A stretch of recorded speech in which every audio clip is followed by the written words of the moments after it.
देखिए 2019 से लेकर 2024 तक के प्रश्न पत्र मध्य प्रदेश बोर्ड द्वारा जो क्लास 10th का मैथ का पेपर है उसमें जितने भी विकल्प वाले प्रश्न हो गए, रिक्त स्थान, जोड़ी, सत्य असत्य और एक शब्द और वाक्य वाले उत्तर, तो लगभग आपको मैं समझो कि 30 प्रश्न आते हैं। कितने प्रश्न? 30 प्रश्न।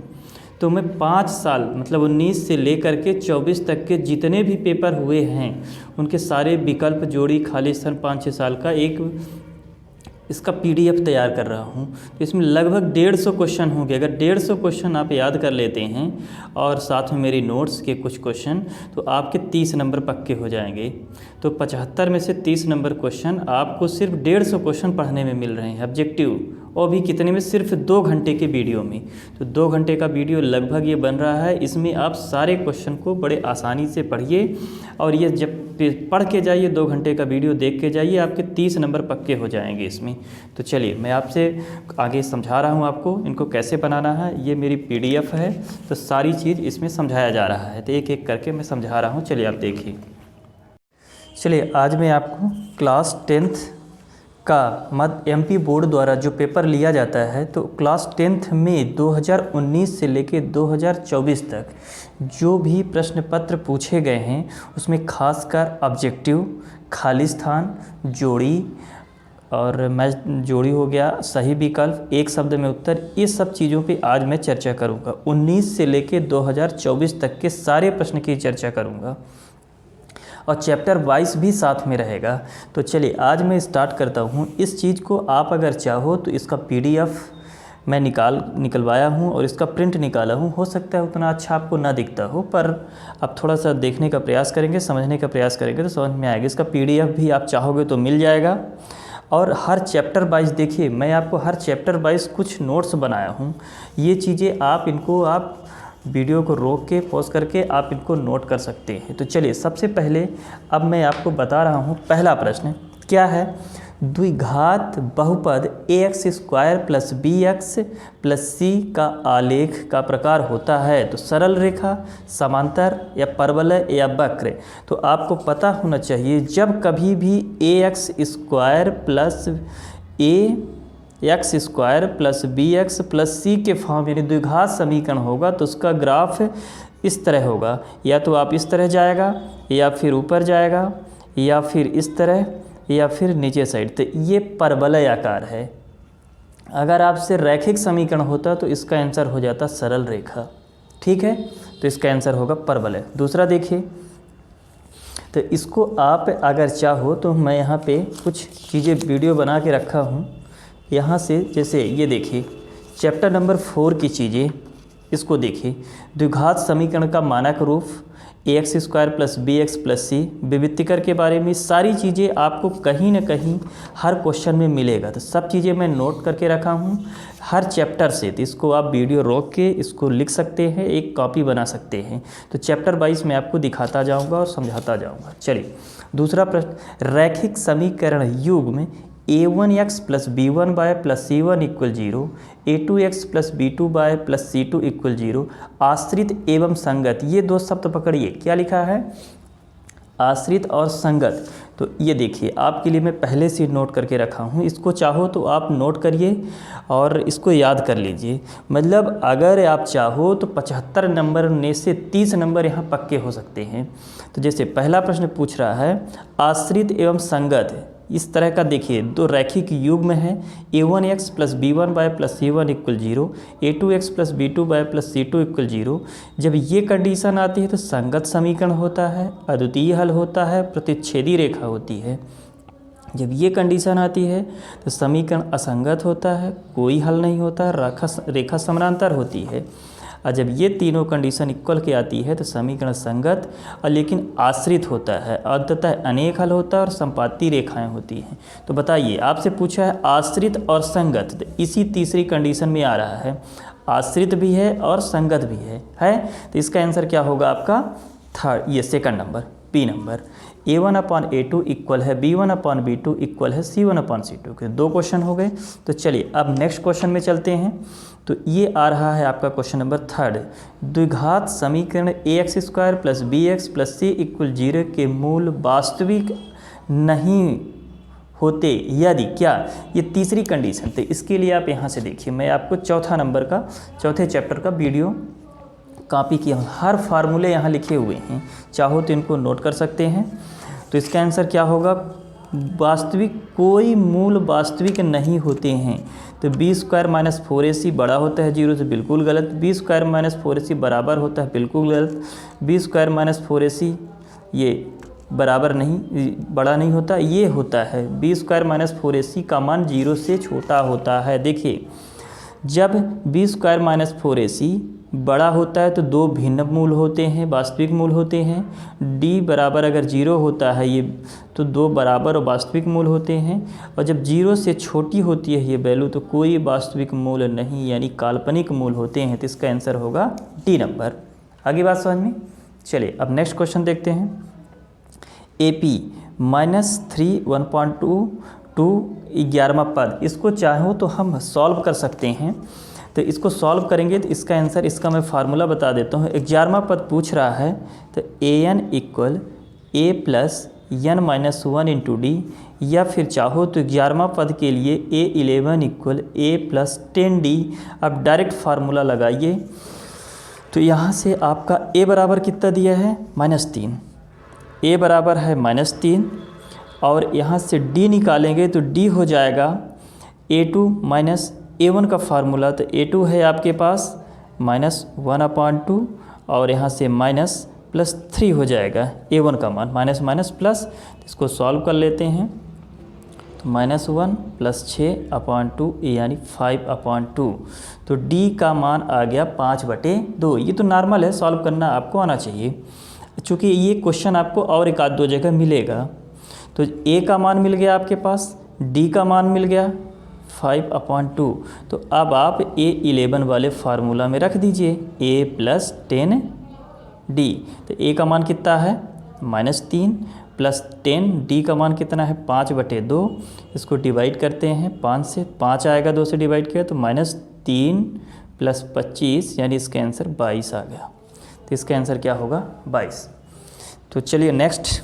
अब आपको देखिए, प्रसिद्ध यूनानी गणितज्ञ थेल्स का समय काल है।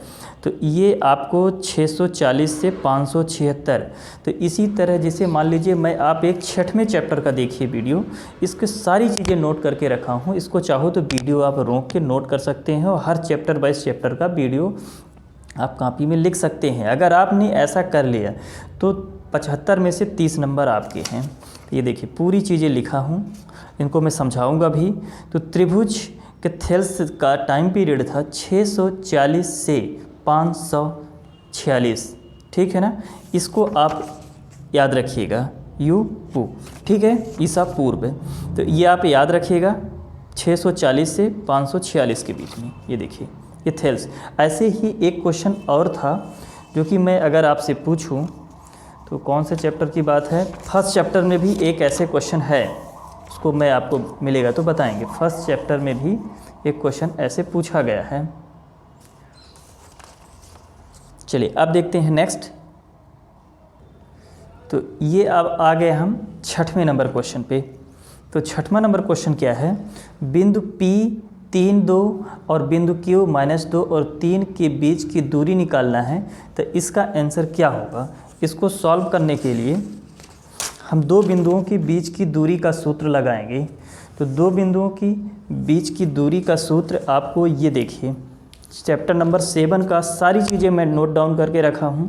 तो इसमें क्या पूछ सकता है, एक्स निर्देशांक को भुज बोलते हैं, वाई निर्देशांक को कोट बोलते हैं। दो बिंदुओं के बीच की दूरी का ये सूत्र है, और ये मूल बिंदु की दूरी का सूत्र ये है, विभाजन सूत्र ये है, मध्य बिंदु के लिए है, और के का फार्मूला, के निकालने के, रेशियो निकालने के लिए। तो चलिए इसको आप नोट कर सकते हैं चाहे तो। अब मैं आपको समझा रहा हूँ दो, ये जो प्रश्न है आप कैसे इसको सॉल्व करेंगे। देखिए, तो सबसे पहले एक बिंदु आपके पास क्या है, P, इसके है 3 और 2, दूसरा बिंदु है Q -2 और -3। तो आप दूरी का सूत्र लगाएंगे, PQ बराबर x2 - x1 का square plus by two minus by one का स्क्वायर, इसी में वैल्यू पुट करके आप सॉल्व कर दीजिए। तो ये मान लीजिए x2 है, ये x1/1 x2/2। तो इस दूसरे बिंदु के पहले घटक को हम इससे माइनस करते हैं, तो क्या हो जाएगा -2 और ये -3 का स्क्वायर। फिर यहाँ से -3 ये आएगा, फिर इधर से -2 का स्क्वायर। तो अब इसको सॉल्व कर दिया तो कितना है -5 का स्क्वायर प्लस -5 का स्क्वायर। ठीक है, तो अब वैल्यू आ गई कितनी, 25 + 25, तो आ गया 5 50। ठीक है, अब जैसे ही 50 आया तो इनमें से कोई ऑप्शन नहीं दिख रहा है, तो 50 का आपको स्क्वायर रूट निकालना पड़ेगा। स्क्वायर रूट निकालना आना चाहिए। इसको हालांकि आप लिख सकते हो 5√2। कैसे लिखेंगे, इसको हम गुणनखंड कर देते हैं, तो 2 × 5 × 5 बनेगा, 5 का जोड़ा बनेगा, बाहर आएगा 5√2। अब √2 का मान 1.41 होता है, तो इसमें हम 5 का गुणा कर देते हैं। 1.41 में 5 का गुणा कर दीजिए। 5 5 चौक 20 कि 2 5 2 7, तो 7.05 आ रहा। तो इसमें कोई ऑप्शन में नहीं है, तो आप लगभग इसको आप मान सकते हैं 7.07। तो हमारा आंसर बी नंबर हो जाएगा। तो ये आपको समझ में आया। तो चलिए अब नेक्स्ट क्वेश्चन के लिए देखते हैं। नेक्स्ट क्वेश्चन के लिए जैसे दिया है 6 और 20 का एलसीएम थी, तो नॉर्मल है ये क्वेश्चन, तो आपको रट जाना चाहिए, बहुत आसान है, बन जाना चाहिए। 6 का गुणनखंड आप निकाल लीजिए, 6 का गुणनखंड 2, अब कितना आएगा 3, फिर 3 से काटा। अब ऐसे ही 20 का गुणनखंड आप निकालिए, 20 का गुणनखंड निकालेंगे तो 2 से कटेगा 10, फिर 2 से काटेंगे 5, फिर 5 से काटा। तो इसमें 6 बराबर दिया है 2 × 3 और 20 बराबर दिया है 2 की पावर 2 और 5। इसमें सबसे छोटी पावर किसकी है, इसकी है, तो 2 हमारा HCF आ जाएगा। ठीक है, तो ये हमारा 7वें नंबर का आंसर हुआ। ऐसे ही अब त्रिघात बहुपद के कितने शून्यक हो गए, तो इसका आंसर क्या हो जाएगा। 3 घात की बात कर रहा है, तो 3 घात में इसका आंसर होगा 3 शून्यक नहीं, जितनी घात उतने शून्यक। इस बात को आप याद रखिएगा, जितनी घात उतने शून्यक निकलेंगे, जितने घात होंगे उतने शून्यक निकलेंगे। तो जैसे ये आप थोड़ा सा, अब इसको मैं बना के रखा हूँ। रैखिक बहुपद के आलेख सरल रेखा होता है। रैखिक बहुपद के शून्यकों की संख्या 1 होती है। द्विघात बहुपद के शून्यकों की संख्या 2 होती है। त्रिघात बहुपद के शून्यकों की संख्या 3 होती है। तो इसको आप नोट करिए, ये अपनी कॉपी में बना सकते हैं। एक 10 रुपये का रफ खरीदिए और उसमें सारी चीज़ें आप नोट करिए। ये वाला क्वेश्चन देखिए, इसको तो मैं अभी बता चुका हूँ थोड़ी देर पहले। समीकरण का निकाय a1x + b1y + c1 = 0, a2x + b2y + c2 = 0 के अद्वितीय हल होने की शर्त क्या है। तो आप इसको देख लीजिए, अद्वितीय हल किस में है, ये है द्वितीय हल। तो इसका आंसर क्या होगा, a1/a2 ≠ b1/b2। तो अब इसको आप देखिए, अगर इसकी आप नोट्स बना लिए तो आपको इधर उधर भटकने की ज़रूरत नहीं है, सीधे मिल जाएगा इसका आंसर बी नंबर। चलिए नेक्स्ट क्वेश्चन देखते हैं। द्विघात समीकरण का मानक रूप लिखिए। तो ये मानक रूप, इसके लिए भी मैं आपको बता चुका हूँ। जैसे एक पॉइंट में लिखा हूँ, ये वाला देखिए, इसको देखिए, अगर ये आपको पहले से नोट कर लिए हैं, सब बनता है। तो द्विघात समीकरण का मानक रूप ax² + bx + c = 0। तो किस में आंसर है, देखिए ax² + bx + c, इसमें a² नहीं होगा, ये गलत है, ठीक है ना। इसमें =0 नहीं लगा है, ये गलत है। इसमें c² लगा है, ये गलत है। इसलिए हमारा आंसर क्या होगा, सी नंबर। तो ये चीज़ अगर आप नोट कर लिए हैं तो आपको कहीं इधर उधर जाने की ज़रूरत नहीं है। चलिए नेक्स्ट, अब आप चलते हैं। अब कौन सा क्वेश्चन है, इसका तो अभी थोड़ी देर पहले बता चुका हूँ, 22 नंबर आया है, सॉल्व किया हूँ, ठीक है। तो चलिए अब नेक्स्ट पेज में चलते हैं। क्वेश्चन नंबर कौन सा है ये, 11 क्वेश्चन हो गए हैं। अब 12वें नंबर में आते हैं। 12वें नंबर क्वेश्चन में जैसे ही हम पहुँचेंगे, शंकु की तिर्यक ऊंचाई का सूत्र लिखिए। तो तिर्यक ऊंचाई के सूत्र के लिए अभी मैं थोड़ी देर से ये बताता हूँ कैसे नोट्स बनाया हूँ। तो चलिए ये देखिए, आपको क्वेश्चन नंबर 12 के लिए जैसे शंकु तिर्यक ऊंचाई का सूत्र लिखिए। तो तिर्यक ऊंचाई का सूत्र L = √r² + h²। तो इसको देखिए, मैं पहले से ही सारी चीज़ें नोट करके रखा हूँ। इसको आप वीडियो को पॉज करिए, रोकिए और पूरा नोट करिए। तो चलिए, तिर्यक ऊंचाई L बराबर √r² प्लस h²। ये घन, घनाफ और शंकु, बेलन सब का सूत्र लिखा हुआ है, तो इसको आप नोट करिए यहाँ से। इसको देखिए यहाँ भी बनाए हुए, इनको सबको एक्सप्लेन भी करेंगे। तो चलिए अब आप नेक्स्ट क्वेश्चन देखते हैं। नेक्स्ट क्वेश्चन क्या है, HCF निकालना है। तो HCF 21 और 95 का HCF निकालना है। तो इसको अगर हम सॉल्व करते हैं तो कोई भी गुणनखंड नहीं बनता है कॉमन ऐसा। तो कॉमन जब नहीं बन रहा है तो इसका आंसर आना चाहिए 7, लेकिन 7 इसमें दिया नहीं है। इसका आंसर 7 आता है, लेकिन इसमें किसी में ऑप्शन नहीं है, फिर भी हमें 7 को लगाना है। नहीं है तो किसी को भी टिक करिए, कॉमन नंबर आपको सबको मिलेगा। तो चलिए आप देखते हैं समीकरण निकाय AX + 2y प्लस।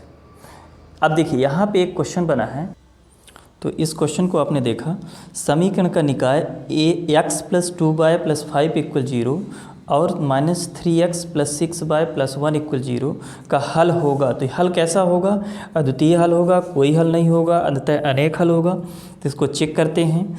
इसका x का गुणांक 1 है, अपॉन में इसका गुणांक क्या है -3, ठीक है ना। इसका है A1/A2, A1/A2, तो इसकी वैल्यू कितनी हो जाएगी, तो 1/-3। अब फिर यहाँ से B1/B2 की वैल्यू कितनी हो जाएगी, 2/-6। तो इसको कितना आ जाएगा, डिवाइड कर देंगे तो 1/-3। तो ये A1/A2 इक्वल है B1/B2 के। फिर C1/C2 को देख लेते हैं, ये हो जाएगा 5/1। तो ये इक्वल नहीं है, ये दोनों आपस में इक्वल हैं। तो कौन सी कंडीशन बनेगी, कोई हल नहीं की। जैसा कि मैं आपको बताया था, इसको आप देखिए, कोई हल नहीं किस में आ रहा है, जब 2 इक्वल होते हैं, तीसरा इक्वल नहीं होता है तो कोई हल नहीं। आइए आपको समझ में ना। तो ऐसे ही क्वेश्चन को बनाते जाएं। अब जैसे द्विघात बहुपद AX² + BX + C के शून्यकों का योगफल होगा, तो क्या होगा, -B/A। तो इसके लिए भी मैं पहले से ही नोट करके रखा हूँ, तो आप इसको देख सकते हैं।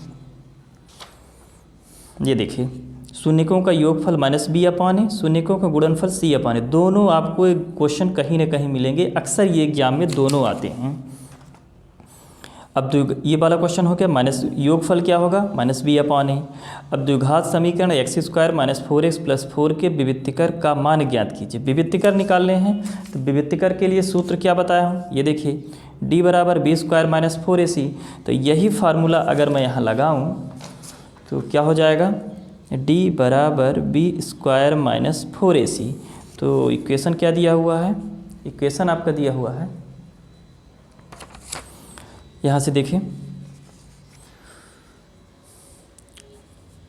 x² यानी b का मान क्या दिया है, 4 का स्क्वायर, ठीक है ना। ये इधर नहीं, ये आप इसको देखिए, हाँ ठीक है। यहाँ से b का मान कितना दिया है, -4 का स्क्वायर, और ये 4, a का मान कितना है 1, और फिर c का मान भी है यहाँ से 4। ये c है, ये a है, b है, c है। इसका आप कंपेयर करना तो आपको आता होगा। वैल्यू पुट कर देंगे तो कितना आ जाएगा, 16, और ये -16, इसकी वैल्यू आ जाएगी 0। तो जब 0 आता है तो इसका विविक्तिकर क्या हो गया, 0 हो गया। तो ऐसे ही हम क्वेश्चन को बनाएंगे। देखिए हमारे पास समय थोड़ा सा अभी कम है, तो ऐसे ही मैं आपको थोड़ा सा दिखा देता हूँ कि हमें कितना, इसमें जितने भी चीज़ें बनी हैं, मतलब आपको ये पेपर में एक बार दिखा देता हूँ सारी चीज़ें। ये ऑब्जेक्टिव दिया है यहाँ पूरा, सारे ऑब्जेक्टिव मैं आपको एक्सप्लेन करूँगा, एक एक ऑब्जेक्टिव 2019 से लेके 2024 तक के, ठीक है। ये ऑब्जेक्टिव हो गया। फिर यहाँ से ये रिक्त स्थान आ जाएगा, रिक्त स्थान को भी, सारे रिक्त स्थान को मैं बताऊँगा। आपको कहीं इधर उधर जाने की ज़रूरत नहीं है।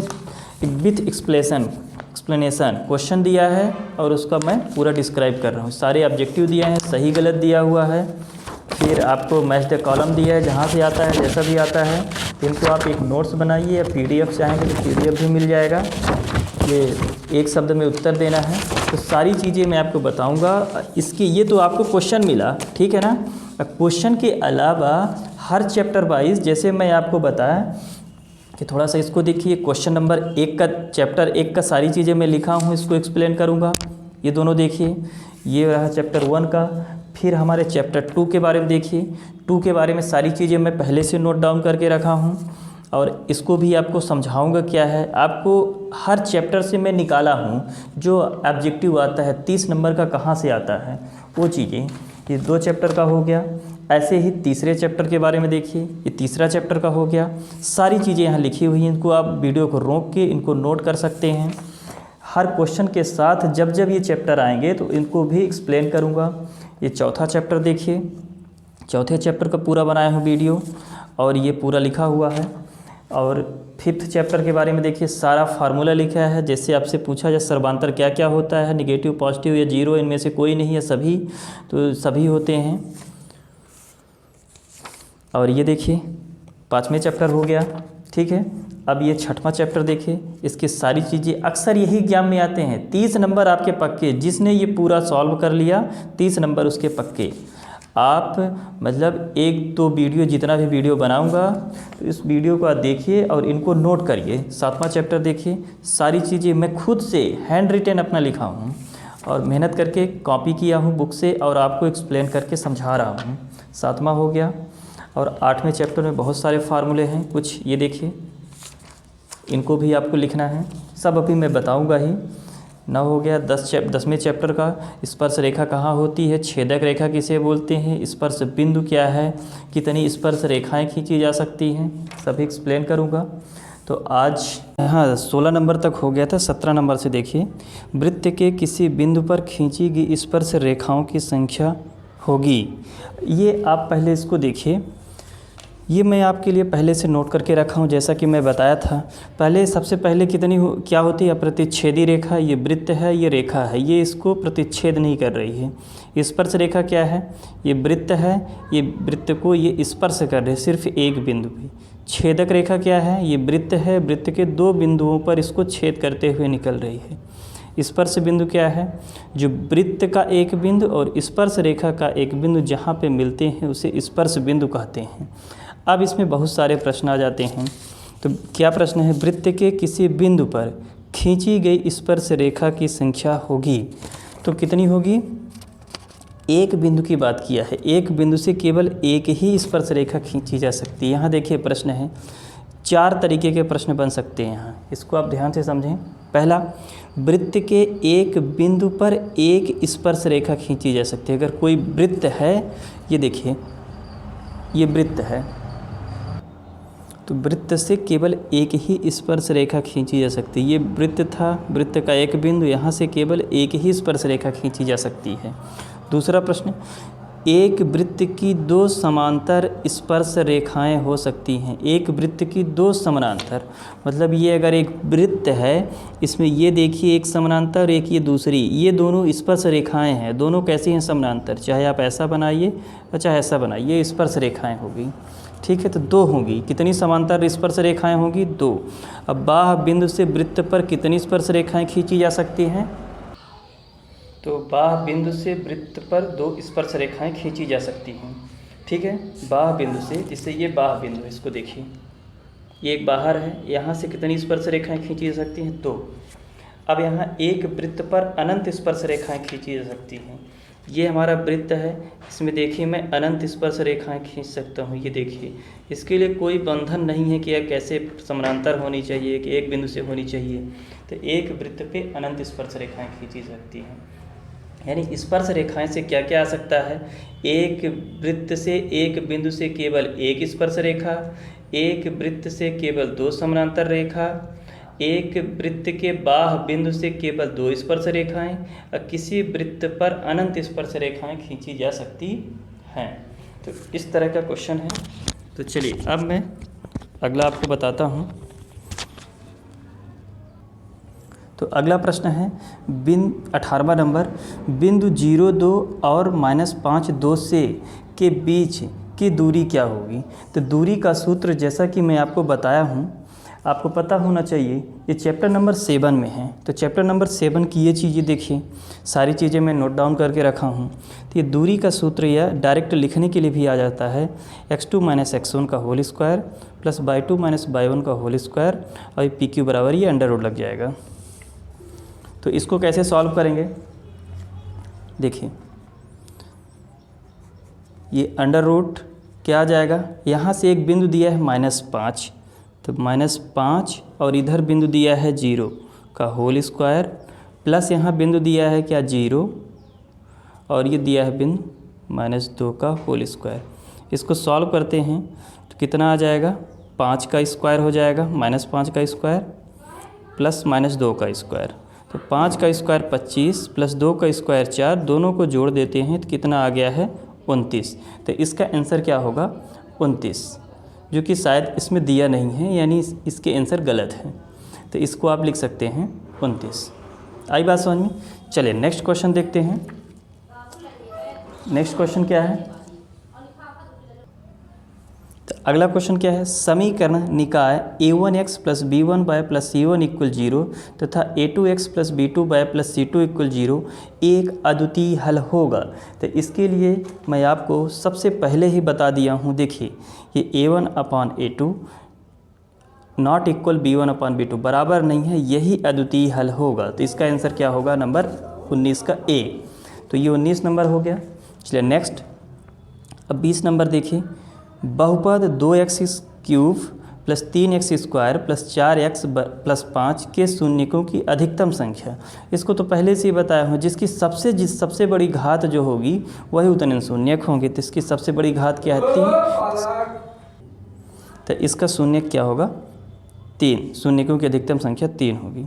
अगला देखिए, ये हमारा AP दिया है 12, 12, 7, 2 -3 का सर्वांतर क्या होगा। तो सर्वांतर निकालने का मैं आपको सूत्र बताया हूँ, ये देखिए, ये सर्वांतर निकालने का सूत्र क्या है, 5वें चैप्टर का सारी चीज़ें मैं नोट डाउन करके रखा हूँ, इसको आप देख सकते हैं। तो D का निकालना होगा an माइनस -1 यानी a2 -1, दूसरे पद में पहले पद को माइनस किया जाता है। तो ये सारी चीज़ें आप नोट कर सकते हैं। तो इसको सॉल्व करने के लिए हम देखिए क्या, 7 है हमारा दूसरा पद, 12 है पहला पद, तो 7 यानी D बराबर हो जाएगा a2 माइनस a1, तो D बराबर हो जाएगा 7 माइनस 12, तो D की वैल्यू आ जाएगी -5। तो ये हमारा अगला आंसर हो गया। अब नेक्स्ट अगला देखते हैं, यदि द्विघात समीकरण ax square plus bx plus c बराबर 0 के विविक्तर का मान 0 है तो द्विघात समीकरण के मूल कैसे होंगे। तो इसका मूल मैं आपको पहले ही बता चुका हूँ। इसका मूल देखिए क्या होगा, यहाँ से विविक्तर का सूत्र है, जब मूल बराबर होते हैं, जब मूल क्या होते हैं बराबर होते हैं, इसको दिख रहा है ना आपको, तो ये होगा b स्क्वायर माइनस 4ac बराबर 0, यानी 2 बराबर वास्तविक मूल होंगे। तो इसका आंसर क्या होगा बी नंबर, 2 बराबर वास्तविक मूल होंगे। तो ये हो गया क्वेश्चन। अब चलिए नेक्स्ट क्वेश्चन में चलते हैं। अगला क्वेश्चन अपना क्या आ गया 23 नंबर। तो इसको देखिए ध्यान से, एक वृत्त की अधिकतम कितनी स्पर्श रेखाएं हो सकती हैं। तो इसका तो मैं आंसर आपको पहले ही बता चुका हूँ। एक वृत्त में अधिकतम कितनी स्पर्श रेखाएं हो सकती हैं, यहाँ देखिए, एक वृत्त की अनंत स्पर्श रेखाएं हो सकती हैं। तो इसका आंसर क्या होगा अनंत, यानी डी नंबर।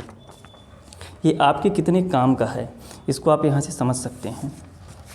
तो चलिए नेक्स्ट अब देखते हैं, जब a1 अपान a2 बराबर है b1 अपान b2 बराबर है c1 अपान c2 हो तो समीकरण निकाय a1x plus b1y plus c1 equal 0 तथा a2x plus b2y plus c2 equal 0। तो इसका आंसर क्या होगा, अंततः अनेक हल होगा। कैसे, इसके लिए भी मैं आपको बता चुका हूँ। तो ये देखिए इसका आंसर क्या हो जाएगा, a1 अपान a2 प्लस b1 अपान b2 इक्वल c1 अपान c2 अंततः अनेक हल। यही क्वेश्चन है ना, इसका आंसर क्या होगा अंततः अनेक हल। तो चलिए अब नेक्स्ट में आ जाते हैं, 10, 7, 14 का 10वां पद क्या होगा। तो इसके लिए सॉल्व करना तो मैं आपको बता चुका हूँ। इसका फार्मूला आप क्या लगा सकते हैं, 10वां पद बोला है ना, तो a10 इक्वल हो जाएगा a प्लस 90। तो a की वैल्यू कितनी आ जाएगी 10 प्लस 9 इंटू डी की वैल्यू कितनी आ जाएगी, यहाँ से माइनस कर देते हैं तो 7 माइनस 10। 7 माइनस 10 को सॉल्व करेंगे कितना आएगा -3। तो यहाँ -3 सॉल्व कर दीजिए, 10 प्लस 9 त्रिक 27 माइनस 27 यानी -17। ये शायद आंसर क्वेश्चन आपको मिल चुका है, इससे इसका आंसर होगा -17। ठीक है, नेक्स्ट क्वेश्चन देखते हैं। यदि द्विघात समीकरण ax square plus B X plus C के शून्यक अल्फ़ा और बीटा हैं तो अल्फ़ा प्लस बीटा का मान, ये योगफल पूछ रहा है, अल्फ़ा प्लस बीटा का मान क्या होगा, माइनस बी अपॉन ए। इसका भी मैं आपको आंसर बता चुका हूँ। तो इसका आंसर क्या होगा, इसको देखिए, शून्यकों का योगफल, शून्यकों का योगफल क्या होगा, माइनस बी अपॉन है। जितनी भी चीज़ें मैं आपको दिखा रहा हूँ ना, सब पहले से नोट डाउन करके रखा हूँ। हर चैप्टर का यहीं से क्वेश्चन बनता है, एक भी क्वेश्चन बाहर से नहीं बनता है। तो चलिए अब नेक्स्ट देखते हैं। अब आगे हम नेक्स्ट में देखते हैं। तो क्वेश्चन नंबर अब आप आ गए 27 पे। 27 पे देखिए, यदि एक वृत्त P से O केंद्र वाले किसी वृत्त पर PA PB दो स्पर्श रेखाएं परस्पर 80 डिग्री के कोण पर झुकी हों तो PA बराबर है। तो इसको हम कैसे सॉल्व करेंगे, इसे देखिए, ये एक वृत्त है, ये कोई बाह्य बिंदु है, ये ठीक है ना। यदि एक वृत्त P से O, ठीक है ना, इसको मान लो P मान लेते हैं, इसको O, केंद्र पर किसी वृत्त पर, तो PA, इसको A, इसको B, ठीक है। तो इसका आंसर आपने क्या देखा, जैसे ये PA और PB दो स्पर्श रेखाएं हैं और यहाँ पे 90 डिग्री का कोण बनता है, और ये जो बता रहा है आपका कितना डिग्री, 80 डिग्री का कोण, यहाँ पे 80 डिग्री। अब इसको जब हम मिला देते हैं तो ये कितना डिग्री का हो जाता है, 40 डिग्री का कोण। और ये कितना है यहाँ, 90 डिग्री का। ये पूछ रहा है POA, क्या पूछा है, POA। तो POA कितना होगा, यहाँ 40 है, ये 90 है, तो ये 50 होगा। ये त्रिभुज के नियम से यहाँ कितना इसको बता सकते हो, 50 डिग्री। या फिर इसका दूसरा तरीका क्या है कि ये 80 दिया है तो ये पूरा कितना होगा, 100 होगा, और इसका आधा कितना होगा, 50। तो जैसा भी आप निकालना चाहो तो इसका आंसर होगा 50 डिग्री। दोनों तरीके से आप निकाल सकते हो। 28 का होगा 4:1, और 29 देखिए, ये होगा इसका HCF होगा 4। इसको तो आप बहुत कई बार लगा चुके हैं।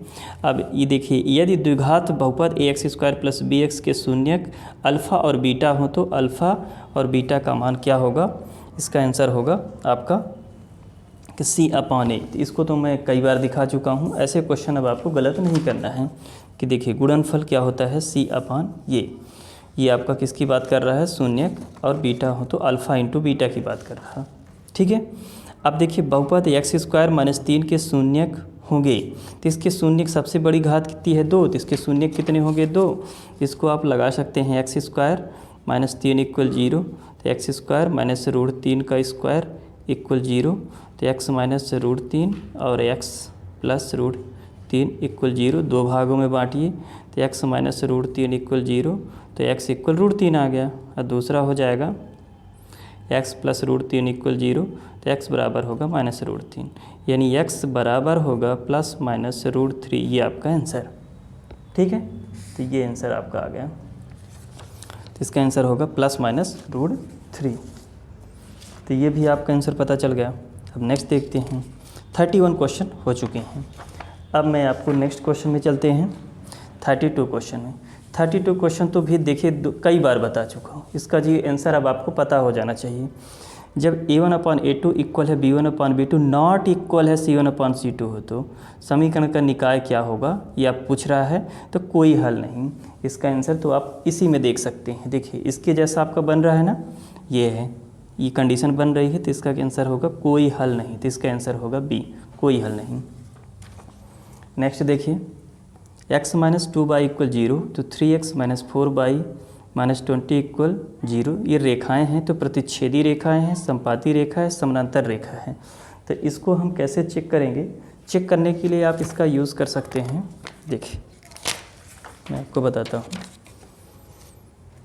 यहाँ से इसका कोफिशिएंट 1 है और जिसे ये A1/A2 निकालते हैं, तो कोफिशिएंट 1, गुणांक इसका क्या है, 1 है, और इस 3x का गुणांक कितना है, 3 है, तो 1/3 आया।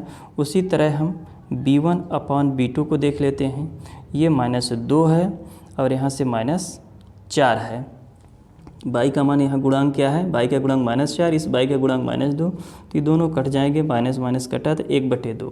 तो यानी A1/A2 बराबर B1/B2 नहीं है। जब ये दोनों बराबर नहीं हैं तो ये आपको कंडीशन में बता चुका हूँ, जब बराबर नहीं होते हैं तो रेखा कैसी होती है, प्रतिच्छेदी रेखा होती है। ठीक है ना। ये तीन चीज़ों में से ही हर बार क्वेश्चन कुछ न कुछ पूछ रहा है। ये हो गया। नेक्स्ट देखिए, जब A1/A2 बराबर है B1/B2 बराबर है C1/C2 तो ये निकाय का क्या पूछ रहा है, तो समीकरण का निकाय कैसा है, कोई दो हल होंगे, कोई हल नहीं होगा, अनेक हल होगा, अद्वितीय हल होगा। तो इसका अनेक हल होगा। तो इसको भी तो अभी मैं थोड़ी देर पहले आप दिखाया, ये देखिए, ये तीन जो पॉइंट दिखा रहा हूँ ना, इस तो बड़े काम का है, यहीं से क्वेश्चन बनते हैं इस चैप्टर के। तो इसका क्या होगा, अंततः अनेक हल होगा। ठीक है, तो ये भी आंसर हो गया आपका 34 नंबर।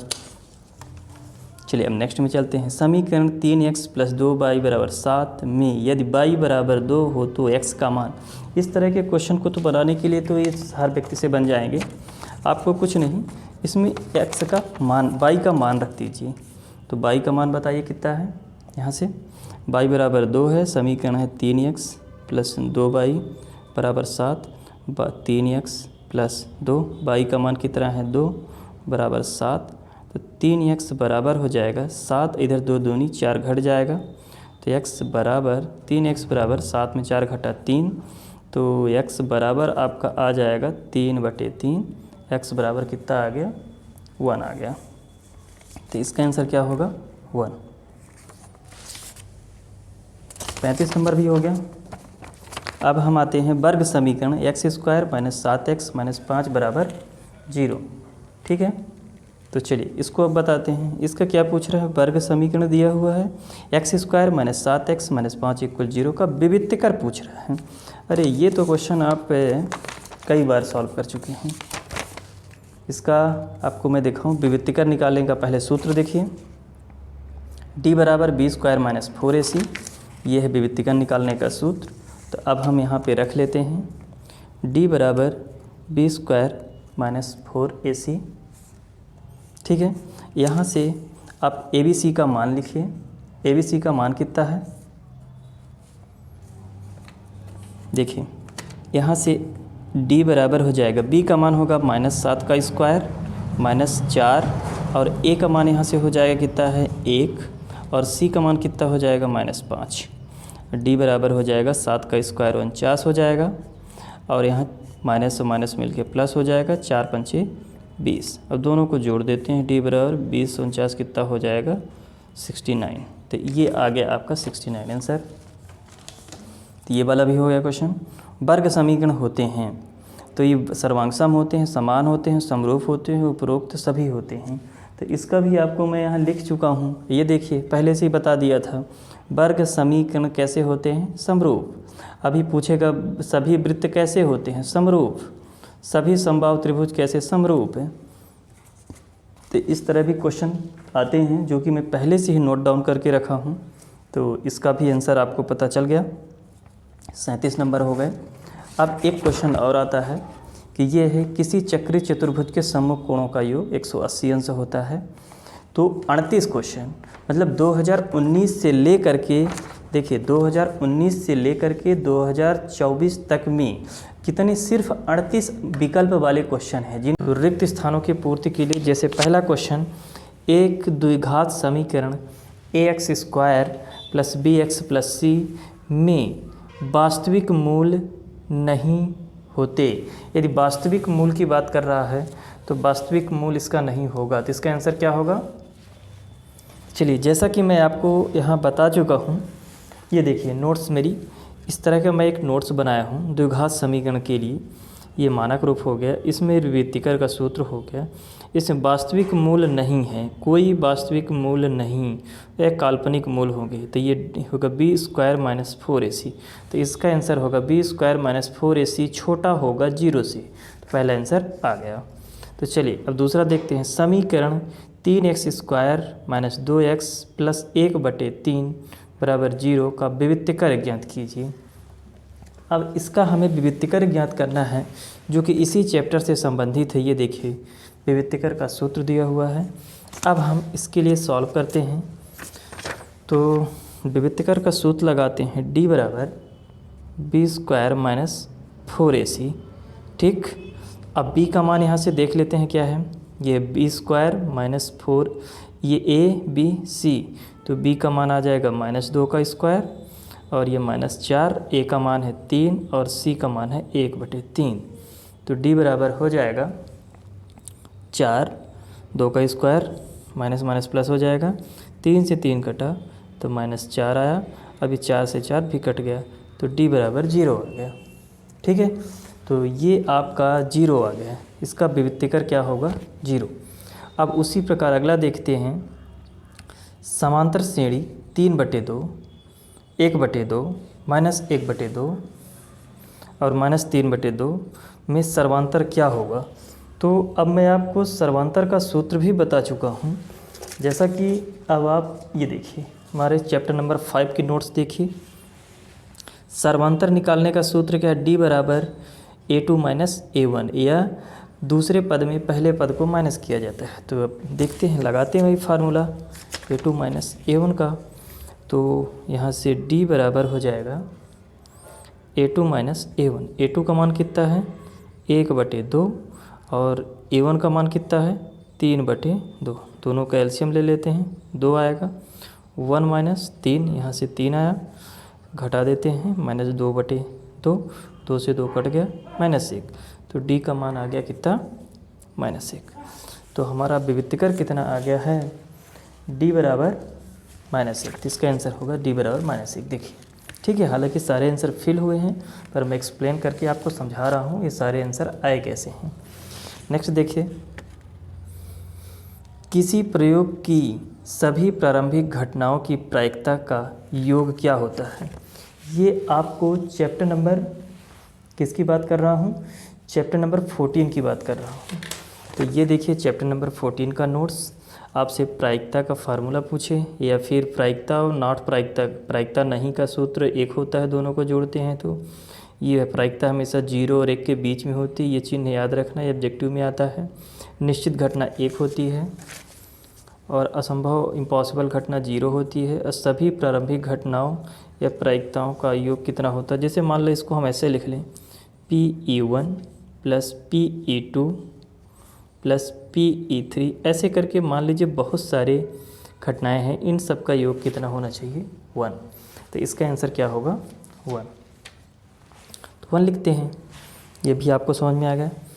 अब अगला चैप्टर में अगला देखते हैं, कोण थीटा वाले त्रिज्य खंड का क्षेत्रफल का सूत्र पूछ रहा है, θ/360 πr²। ये भी मेरी नोट्स में अगर आप देखो तो ये भी चीज़ आपको अवेलेबल मिल जाएगी। चैप्टर नंबर 11 का है, ये देखिए चैप्टर नंबर 11 में वृत्त का क्षेत्रफल, वृत्त की परिधि, त्रिज्य खंड का क्षेत्रफल θ/360 × πr²। ऐसे चाप की लंबाई, फिर वृत्त खंड का क्षेत्रफल और त्रिभुज का क्षेत्रफल, तो ये आपको समझाया गया है। तो इसका त्रिज्य खंड का क्षेत्रफल क्या हो, θ/360 × πr²। ठीक है, तो चलिए ये भी आपको समझ में आया। अब अगला देखते हैं, बहुपद ax² + bx + c = 0 के शून्यकों का गुणनफल क्या होगा। इसके शून्य कौन कौन से हो जाएंगे बताइए। शून्यकों का गुणनफल c/a। अब ये भी मैं आपको समझा चुका हूँ, ये चैप्टर नंबर आपका 2 का है। ये देखिए शून्यकों का गुणनफल क्या होता है c/a। ठीक है, तो शून्यकों का गुणनफल क्या हो जाएगा c/a। अगला देखते हैं, तब तक आप चैनल को लाइक और सब्सक्राइब कर सकते हैं। बिंदु क्या है -4 और ये शायद -7 लिखा है, यहाँ देखिए बिंदु -4 और -7 थर्ड क्वाड्रेंट में स्थित है। कैसे, ये आपका कोऑर्डिनेट की बात कर रहा है, ये हमेशा पॉजिटिव होता है और ये निगेटिव होता है, ये पॉजिटिव और ये निगेटिव। तो ये हमेशा एक्स एक्सिस है, ये बाई एक्सिस है, ये x डैश, ये बाई डैश। तो जब हम फर्स्ट क्वाड्रेंट में देखिए तो हमेशा पहले x की डिस्टेंस कवर करते हैं, हमेशा x की डिस्टेंस कवर करते हैं, फिर y की डिस्टेंस कवर करते हैं। तो ये हो जाएगा, ये x डिस्टेंस पॉजिटिव है, y डिस्टेंस भी पॉजिटिव है। तो इसको आप देख रहे हैं, ये पॉजिटिव, ये हमेशा पॉजिटिव एक्सिस होगा, पॉजिटिव पॉजिटिव। जब आप पॉजिटिव इधर जाएंगे एक्स भी और वाई भी पॉजिटिव आएगा। फिर देखिए सेकंड क्वाड्रेंट में क्या होता है, पहले एक्स की डिस्टेंस कवर की जाती है तो निगेटिव, और फिर वाई एक्सिस की पॉजिटिव, तो निगेटिव पॉजिटिव होता है इसमें, पॉजिटिव पॉजिटिव। अब आप थर्ड क्वाड्रेंट में देखिए, एक्स एक्सिस निगेटिव आया, अब वाई एक्सिस भी निगेटिव आया, तो ये दोनों कैसे होते हैं, निगेटिव। फोर्थ क्वाड्रेंट में देखिए, फोर्थ क्वाड्रेंट में एक्स एक्सिस पॉजिटिव होता है, पहले हमेशा एक्स की डिस्टेंस ले जाती है, अब वाई कैसा है, निगेटिव, पॉजिटिव निगेटिव। तो ये रही जानकारी आपको क्वाड्रेंट के बारे में। अब चले नेक्स्ट, बाह बिंदु से वृत्त पर खींची गई स्पर्श रेखाएं केंद्र पर बराबर कोण अंतरित करती हैं। बाह बिंदु से, अगर बाह बिंदु से वृत्त के किसी भी बाह बिंदु से वृत्त पर खींची गई स्पर्श रेखाएं केंद्र पर बराबर कोण अंतरित करती हैं। अब तो जैसे आप बाह बिंदु से आप खींचेंगे तो केंद्र पर बराबर ही कोण अंतरित करेगी, ठीक है, इसका आंसर हो गया। अब नेक्स्ट 9 नंबर क्वेश्चन में आ जाते हैं। ये वृत्त की परिधि आपको ना दिख रहा होगा, पर आप थोड़ा सा मैं बोल रहा हूँ तो आप समझिए। वृत्त की परिधि दिया है 2πr, ठीक है, ये तो आपको दिखा ही दिया हूँ, चैप्टर नंबर 11 में पूरा समझाया हूँ वृत्त का क्षेत्रफल, ये वृत्त की परिधि, ठीक है। चलिए अब नेक्स्ट देखते हैं। वृत्त की सबसे बड़ी जीवा वृत्त का व्यास कहलाती है। अब जैसे अब मैं आपसे पूछूं कि इस वृत्त में आप जीवा खींचिए, एक ये वृत्त बनाइए, इसमें जीवा, ये भी जीवा है, ये भी जीवा है, ये सारी जीवाएं कहलाती हैं, पर इसमें सबसे बड़ी जीवा ये है, इसका नाम होता है व्यास, जो केंद्र से होके जाती है। तो वृत्त में अनंत जीवाएं खींची जा सकती हैं, इसमें सबसे बड़ी जीवा क्या है, व्यास, ठीक है। तो इसका आंसर होगा वृत्त की सबसे बड़ी जीवा वृत्त का व्यास कहलाती है। दो बहुपदों का योगफल बहुपद होता है, किन्हीं भी दो बहुपद को अगर हम जोड़ते हैं तो बहुपद ही आता है। घटना ई की प्रायिकता प्लस घटना ई की नहीं प्रायिकता हमेशा एक होती है, जो कि मैं आपको सबसे पहले ही बता चुका हूँ। ये देखिए लिखा है, घटना की प्रायिकता है, घटना की नॉट, ये जो ऊपर लाइन लगी है ना, तो ये नॉट की चिन्ह होता है। घटना ई और घटना ई की नहीं की प्रायिकता, दोनों को अगर जोड़ते हैं तो एक आता है, तो इसका आंसर क्या होगा, एक। किसी द्विघात समीकरण के अधिक से अधिक मूल हो सकते हैं, ये बोल रहा है द्विघात के अधिक से अधिक, तो किसी भी द्विघात समीकरण के अधिक से अधिक सिर्फ 2 ही मूल होंगे, ठीक है, ये आपको समझ में आया। केंद्रीय प्रकृति के 3 मापों का संबंध, ये 3 माध्यक बराबर बहुलक धन 2 माध्यक। ये देखिए आपको मैं समझाया था सांख्यिकी का, ये माध्यक, अगर आपसे पूछा केंद्रीय प्रवृत्ति क्या क्या होती है, तो माध्य मध्यक बहुलक होती है। इसके अलावा अगर चौथा ऑप्शन आता है रॉन्ग है, गलत है। इन दोनों में संबंध क्या होता है, ये सूत्र देखिए, 3 माध्यक बराबर 2 बहुलक प्लस 3 माध्य, ये आप सूत्र याद रखिएगा, डायरेक्ट आएगा लिखने के लिए, ये खाली स्थान में भी आया है जैसे, इसका आंसर कौन सा होगा, तो 3 मध्यक लिखा हुआ है, 3 का गुणा हमेशा मध्यक में होता है, इसको आप याद रखिए, 3 का गुणा हमेशा मध्यक में। इसके ट्रिक बना सकते हैं कि माध्य और मध्यक में से बड़ा कौन सा है, माध्यक है, इसलिए 3 का गुणा होगा, माध्य में छोटा है तो 2 का गुणा होगा, बहुलक में किसी का नहीं होता है, ठीक है, ये आप याद रखिए। सभी वर्ग समरूप होते हैं, ये तो आपको कब से मिलता चला आ रहा है, ये देखिए सभी वर्ग समरूप होते हैं, सभी वृत्त समरूप होते हैं। नेक्स्ट, भाज्य बराबर भाजक गुणे भागफल धन शेषफल, ये तो चैप्टर नंबर 1 का है, भाज्य बराबर भाजक, ठीक है, इसमें नहीं लिखा हूँ, लिख देता हूँ, इसका चैप्टर नंबर 1 में आएगा, भाज्य बराबर भाजक गुणे भागफल प्लस शेषफल। चैप्टर नंबर 1 या 2 दोनों में लिख सकते हैं, उसे 2 में लिखें तो अधिक अच्छा है, 2 का है ये टॉपिक, तो ठीक है, ये भी समझ में आ गया। यहाँ भाजक होगा, घात 2 के किसी बहुपद की अधिकतम 2 शून्यक हो सकते हैं, घात 2 के अधिकतम कितने शून्य हो सकते हैं। ये थोड़ा सा आपको दिखने में अगर दिक्कत हो तो इसको और आगे बढ़ा देते हैं। अब देखिए, ठीक है, अब दिखाई दे रहा है ना। घात 2 के किसी बहुपद के अधिकतम 2 शून्य होते हैं। मतलब अगर घात 2 का बहुपद है उसमें अधिकतम कितने शून्य होंगे, 2 होंगे। तो 17 क्वेश्चन हो गए हैं। चलिए नेक्स्ट देखते हैं 18 नंबर क्वेश्चन। 18 नंबर क्वेश्चन में देखिए, द्विघात समीकरण, फिर से देखिए, X square plus B X plus C equal 0 के विविक्तिकर का सूत्र होगा। टी बराबर क्या होगा, बी स्क्वायर माइनस 4ac। ये तो आपको मैं बता के थे, आप सुन के थक चुके होंगे। द्विघात समीकरण, विविक्तिकर का सूत्र डी बराबर बी स्क्वायर माइनस 4ac। अगर कोई भी लड़का इनको कई बार देखता है तो ये याद हो जाएंगे। और समांतर श्रेणी का अगर आपसे पूछे जब व्यापक पद क्या होगा, A plus D, A plus 2d, A plus 3d dot dot का एनवा पद क्या होगा।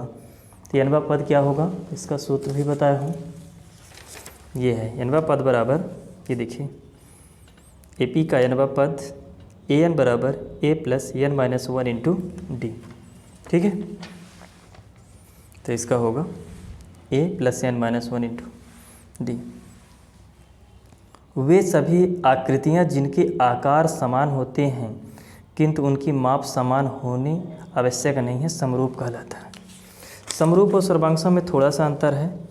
ये अगर मैं आपसे बोलूं तो ये समरूप है, ठीक है ना, ये समरूप है। त्रिभुज तो एक जैसा दिख रहा है लेकिन छोटा बड़ा हो सकता है। अगर मैं बोलूं कि जितने साइज इसकी है उतनी साइज इसकी है तो दिखने में भी एक जैसे और साइज में भी सेम एक जैसे हैं। आकार और माप, इस शब्द को पकड़िए, आकार बोल रहा है और माप बोल रहा है। इनका आकार तो समान, क्या बोल रहा है, आकार समान है, एक ही आकार जैसे हैं, लेकिन माप यानी इनको मेजर करें, माप करें तो माप इनकी अलग अलग है, तो इसे समरूप कहते हैं।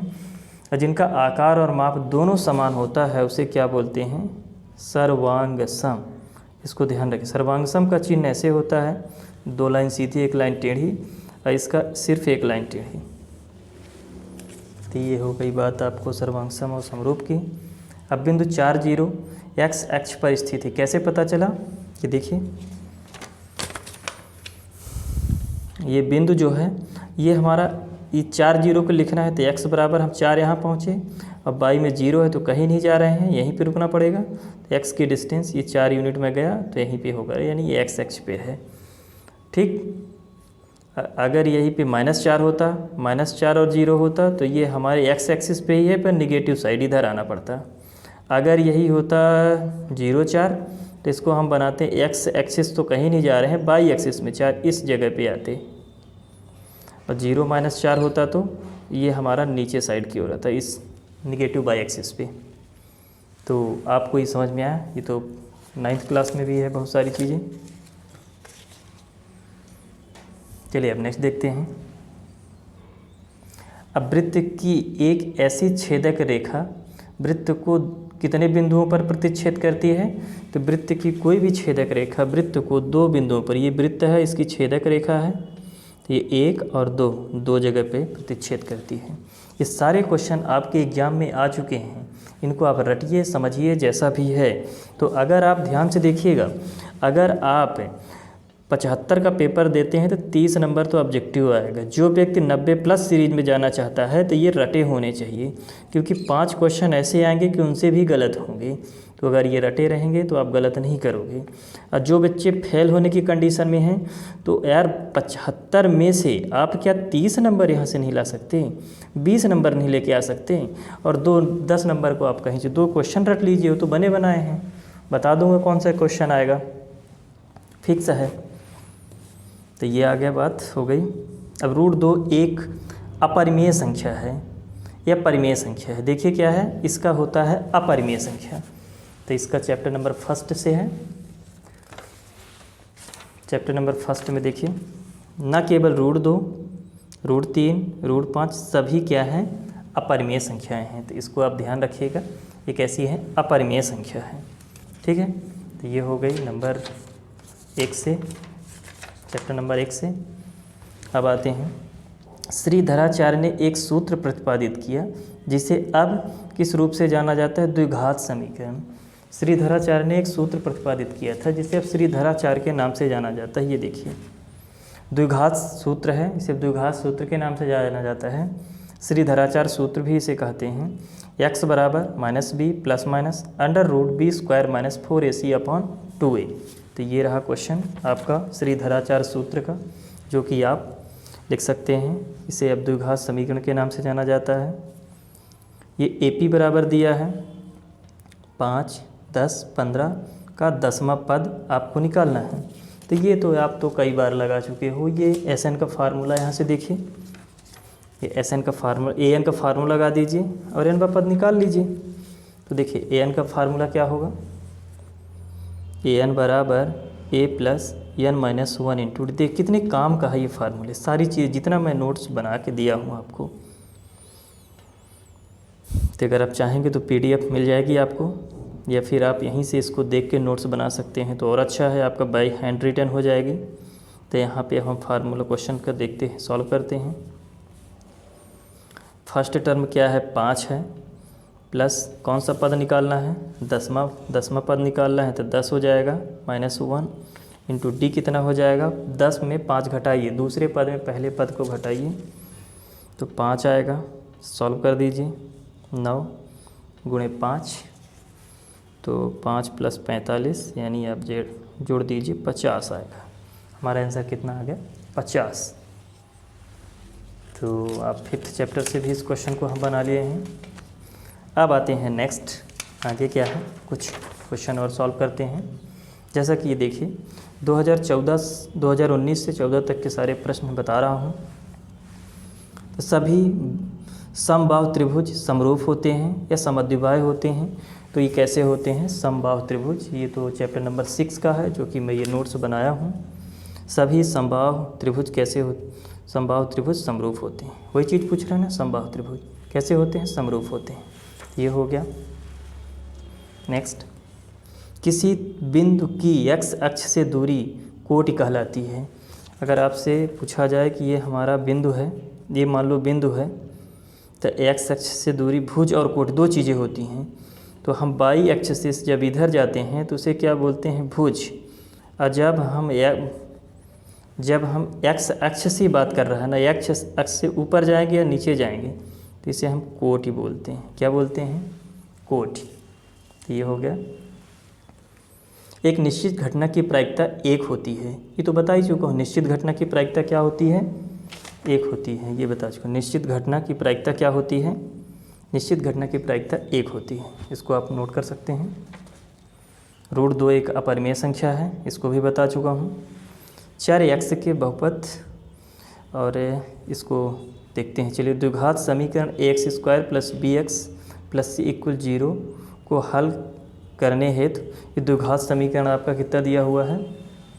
द्विघात समीकरण ये देखिए, x बराबर -b plus minus √b² - 4ac/2a। ये हो गया आपका आंसर, द्विघात समीकरण हो गया। और समांतर श्रेणी के 7, 13, 19, 205 के पदों की संख्या कितनी है? इसकी संख्या होगी 34। इसको हम पदों की संख्या an का सूत्र लगा के हल कर लेंगे। सभी समबाहु त्रिभुज समरूप होते हैं, ये तो आपको दिखाई चुका हूँ। त्रिज्या r वाले वृत्त के एक त्रिज्य खंड जिसका कोण क्या होता है? अंशों में थीटा है, तो संगत चाप की लंबाई क्या होगी? थीटा बराबर यहाँ थीटा बटे 360 × 2πr। ये क्वेश्चन नंबर आपका 11, चैप्टर नंबर 11 से है, जो कि मैं ये बता चुका हूँ। ये देखिए, चाप की लंबाई का सूत्र थीटा बटे 360 × 2πr। तो ये हमारे लगभग कितने क्वेश्चन हो गए? 34 क्वेश्चन। तो 34 क्वेश्चन मैं आपको खाली स्थान के बताया। लगभग 34 से 35 क्वेश्चन आपका मैं बताया हूँ किसका? विकल्प का। आज मैं सत्य असत्य वाले क्वेश्चन ध्यान से सुनिए। मतलब 2019 से लेके 2024 तक, 2019 से लेकर के 2024 तक, आज तक में मतलब जितने भी क्वेश्चन पूछे गए हैं, सारे क्वेश्चन को मैं यहाँ बता रहा हूँ। ये PDF है, आपको थोड़ा सा स्पष्ट न दिख रहा होगा, जो कि मैं प्रिंट निकलवाया हूँ। ये अगर आप चाहेंगे तो PDF मिल जाएगी। तो अब चलिए नेक्स्ट क्वेश्चन मैं बता रहा हूँ। सत्य सत्य वाले वृत्त के केंद्र से जीवा पर डाला गया लंब जीवा को समद्विभाजित करता है। ये बिल्कुल सही है। जैसे मान लीजिए अगर ये वृत्त है, ठीक है, ये वृत्त का केंद्र है, ये कोई जीवा है, इस केंद्र से इस जीवा पे अगर मैं लंब डालता हूँ यानी 90 डिग्री, तो जीवा को समद्विभाजित करती है। तो ये सत्य है। दूसरा देखिए, सभी वर्ग समरूप होते हैं।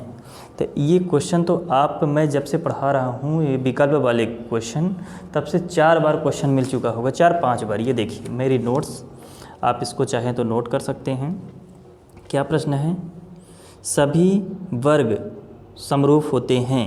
तो देखिए सभी वर्ग समरूप होते हैं, ये लिखा है ना, यानी ये सत्य है। पहला आंसर। दूसरा भी क्या है? सत्य है। तो नोट्स से ही ज़्यादातर चीज़ें आपको मिल जाएंगी। मैं आपको नोट्स भी बीच बीच में दिखाता जा रहा हूँ। अगर आप चाहें तो वीडियो को पॉज करिए, रोकिए और उसको नोट करिए। चलिए अगला देखिए, समकोण त्रिभुज का क्षेत्रफल 1/2 आधार गुणे शीर्ष से लंब होता है। तो इस समकोण त्रिभुज का क्षेत्रफल 1/2 आधार गुणे ऊंचाई, तो यानी ये भी सत्य है। शीर्ष से लंब यानी ऊंचाई, ये भी सही है। इसका क्षेत्रफल होता है 1/2 आधार गुणे ऊंचाई, तो ठीक, ये भी सही है। अब वृत्त की 2 बिंदुओं पर प्रतिच्छेदन करने वाली रेखा को छेदक रेखा कहते हैं। जैसा मैं बताया हूँ, ये वृत्त है, ठीक है, इसमें ये एक छेदक रेखा होती है। अगर 1 बिंदु 2 बिंदु, कोई भी वृत्त की को अगर कोई एक रेखा 2 भागों पे कट करती है, 2 बिंदुओं पे, तो उसे क्या बोलते हैं? छेदक रेखा। तो ये भी आपका आंसर सही है। देखी गई वस्तु का उन्नयन कोण दृष्टि रेखा और क्षैतिज रेखा से बना कोण होता है, जबकि वस्तु को देखने के लिए अपने सिर को नीचे की ओर झुकाना पड़ता है। ये उन्नयन कोण की बात कर रहा है, तो मैं आपको समझाता हूँ उन्नयन कोण क्या होता है।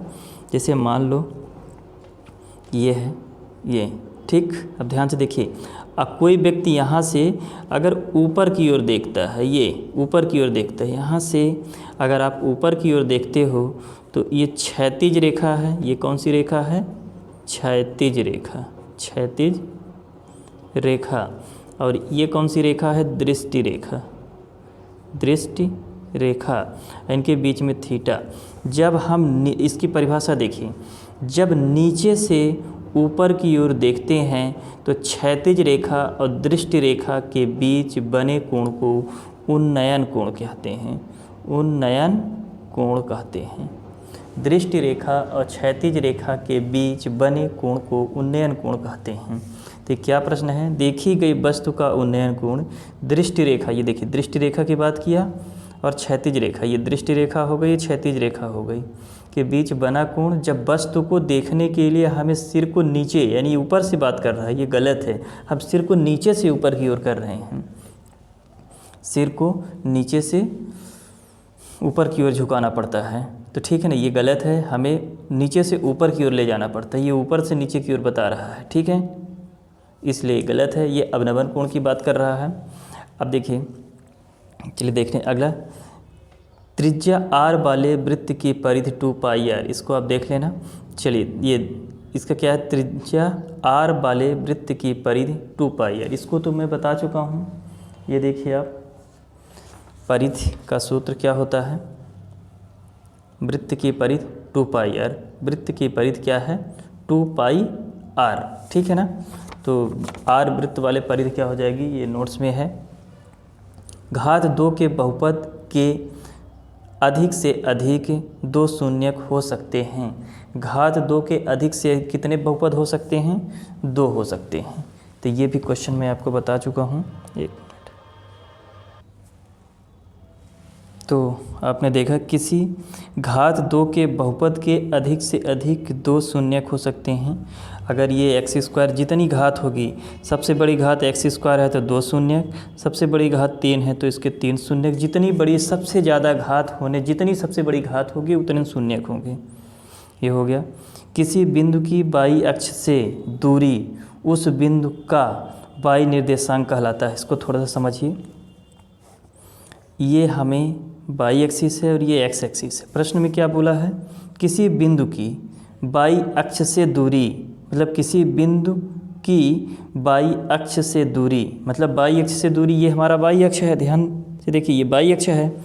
किसी बिंदु की, मान लीजिए हमारे पास एक बिंदु ये है, या यहाँ कहीं भी है, बिंदु की बाई अक्ष से दूरी उस बिंदु का बाई निर्देशांक कहलाता है।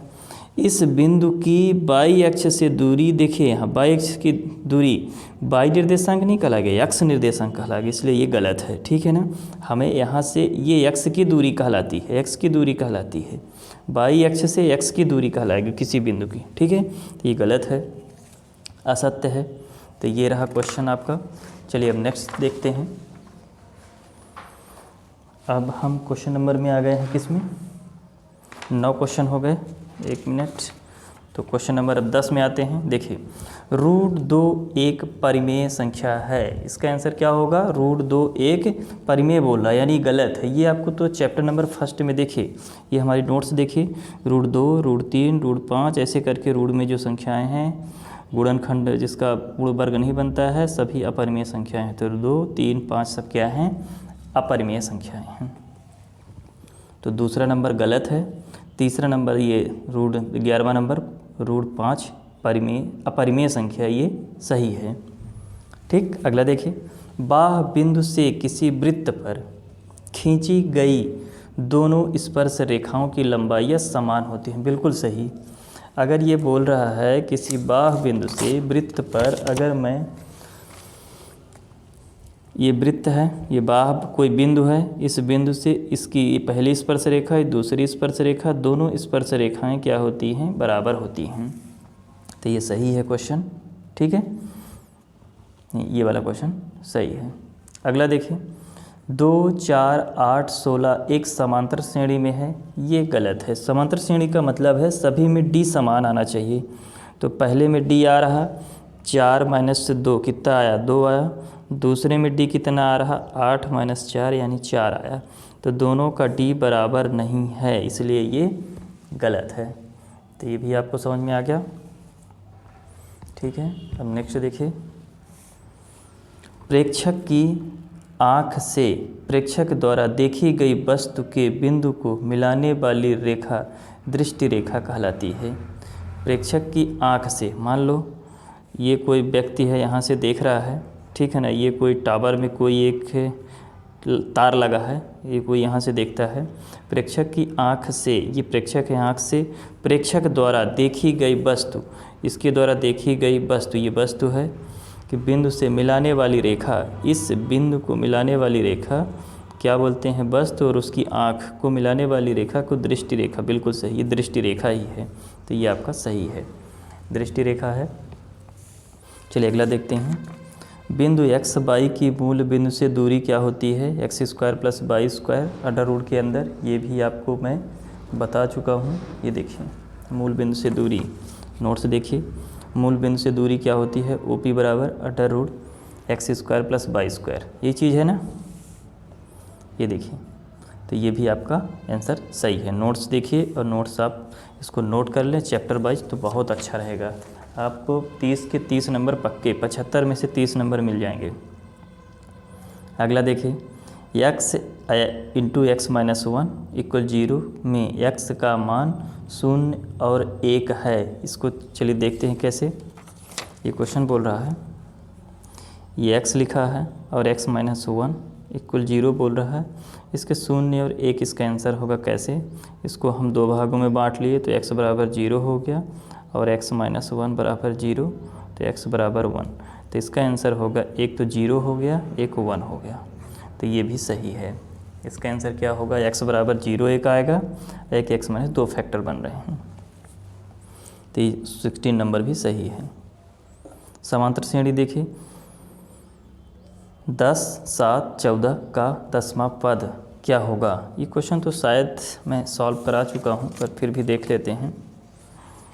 ये दिया है 10, 7, 4 ऐसे करके AP है, तो A बराबर यहाँ से हो जाएगा 10, D बराबर हो जाएगा A2 - A1, यानी दूसरे पद में पहले पद को माइनस करना, तीसरे पद में दूसरे पद को माइनस करना, चौथे में तीसरे, ऐसे बढ़ता जाता है। तो d बराबर हो जाएगा 7 माइनस 10, सब में d क्या आना चाहिए, समान, -3 आ गया। 10वां पद निकालना है तो a10 बराबर होगा a + 9d, डायरेक्ट आप फार्मूला लिखिए। a का मान है 10, 9 और d का मान है कितना, -3। तो यहाँ 10 माइनस 9 तिरिक 27, माइनस करिए -7। क्वेश्चन तो आप 1-2 बार सब मिल चुका है, आप विकल्प वाले में या रिक्त स्थान वाले में ऐसे क्वेश्चन मिल चुके हैं, इसलिए इसे ध्यान रखना। ये क्वेश्चन ज़रूरी लग रहा है इसलिए कई बार दिया है। 17 नंबर का ये भी -17 आ रहा, सही है। समरूप त्रिभुजों का क्षेत्रफल सदैव बराबर होता है। देखिए समरूप त्रिभुज हैं तो कोई ज़रूरी नहीं है कि उनका क्षेत्रफल बराबर होगा, तो यह है गलत। इसे समरूप त्रिभुज हम बनाते हैं। एक ये समरूप त्रिभुज है, एक ये समरूप त्रिभुज है, दोनों का रूप तो एक जैसा है लेकिन उनकी माप अलग अलग है। तो इसका क्षेत्रफल कम है, इसका क्षेत्रफल ज़्यादा है, समरूप त्रिभुज का क्षेत्रफल बराबर नहीं होता, तो ये हो गया गलत है।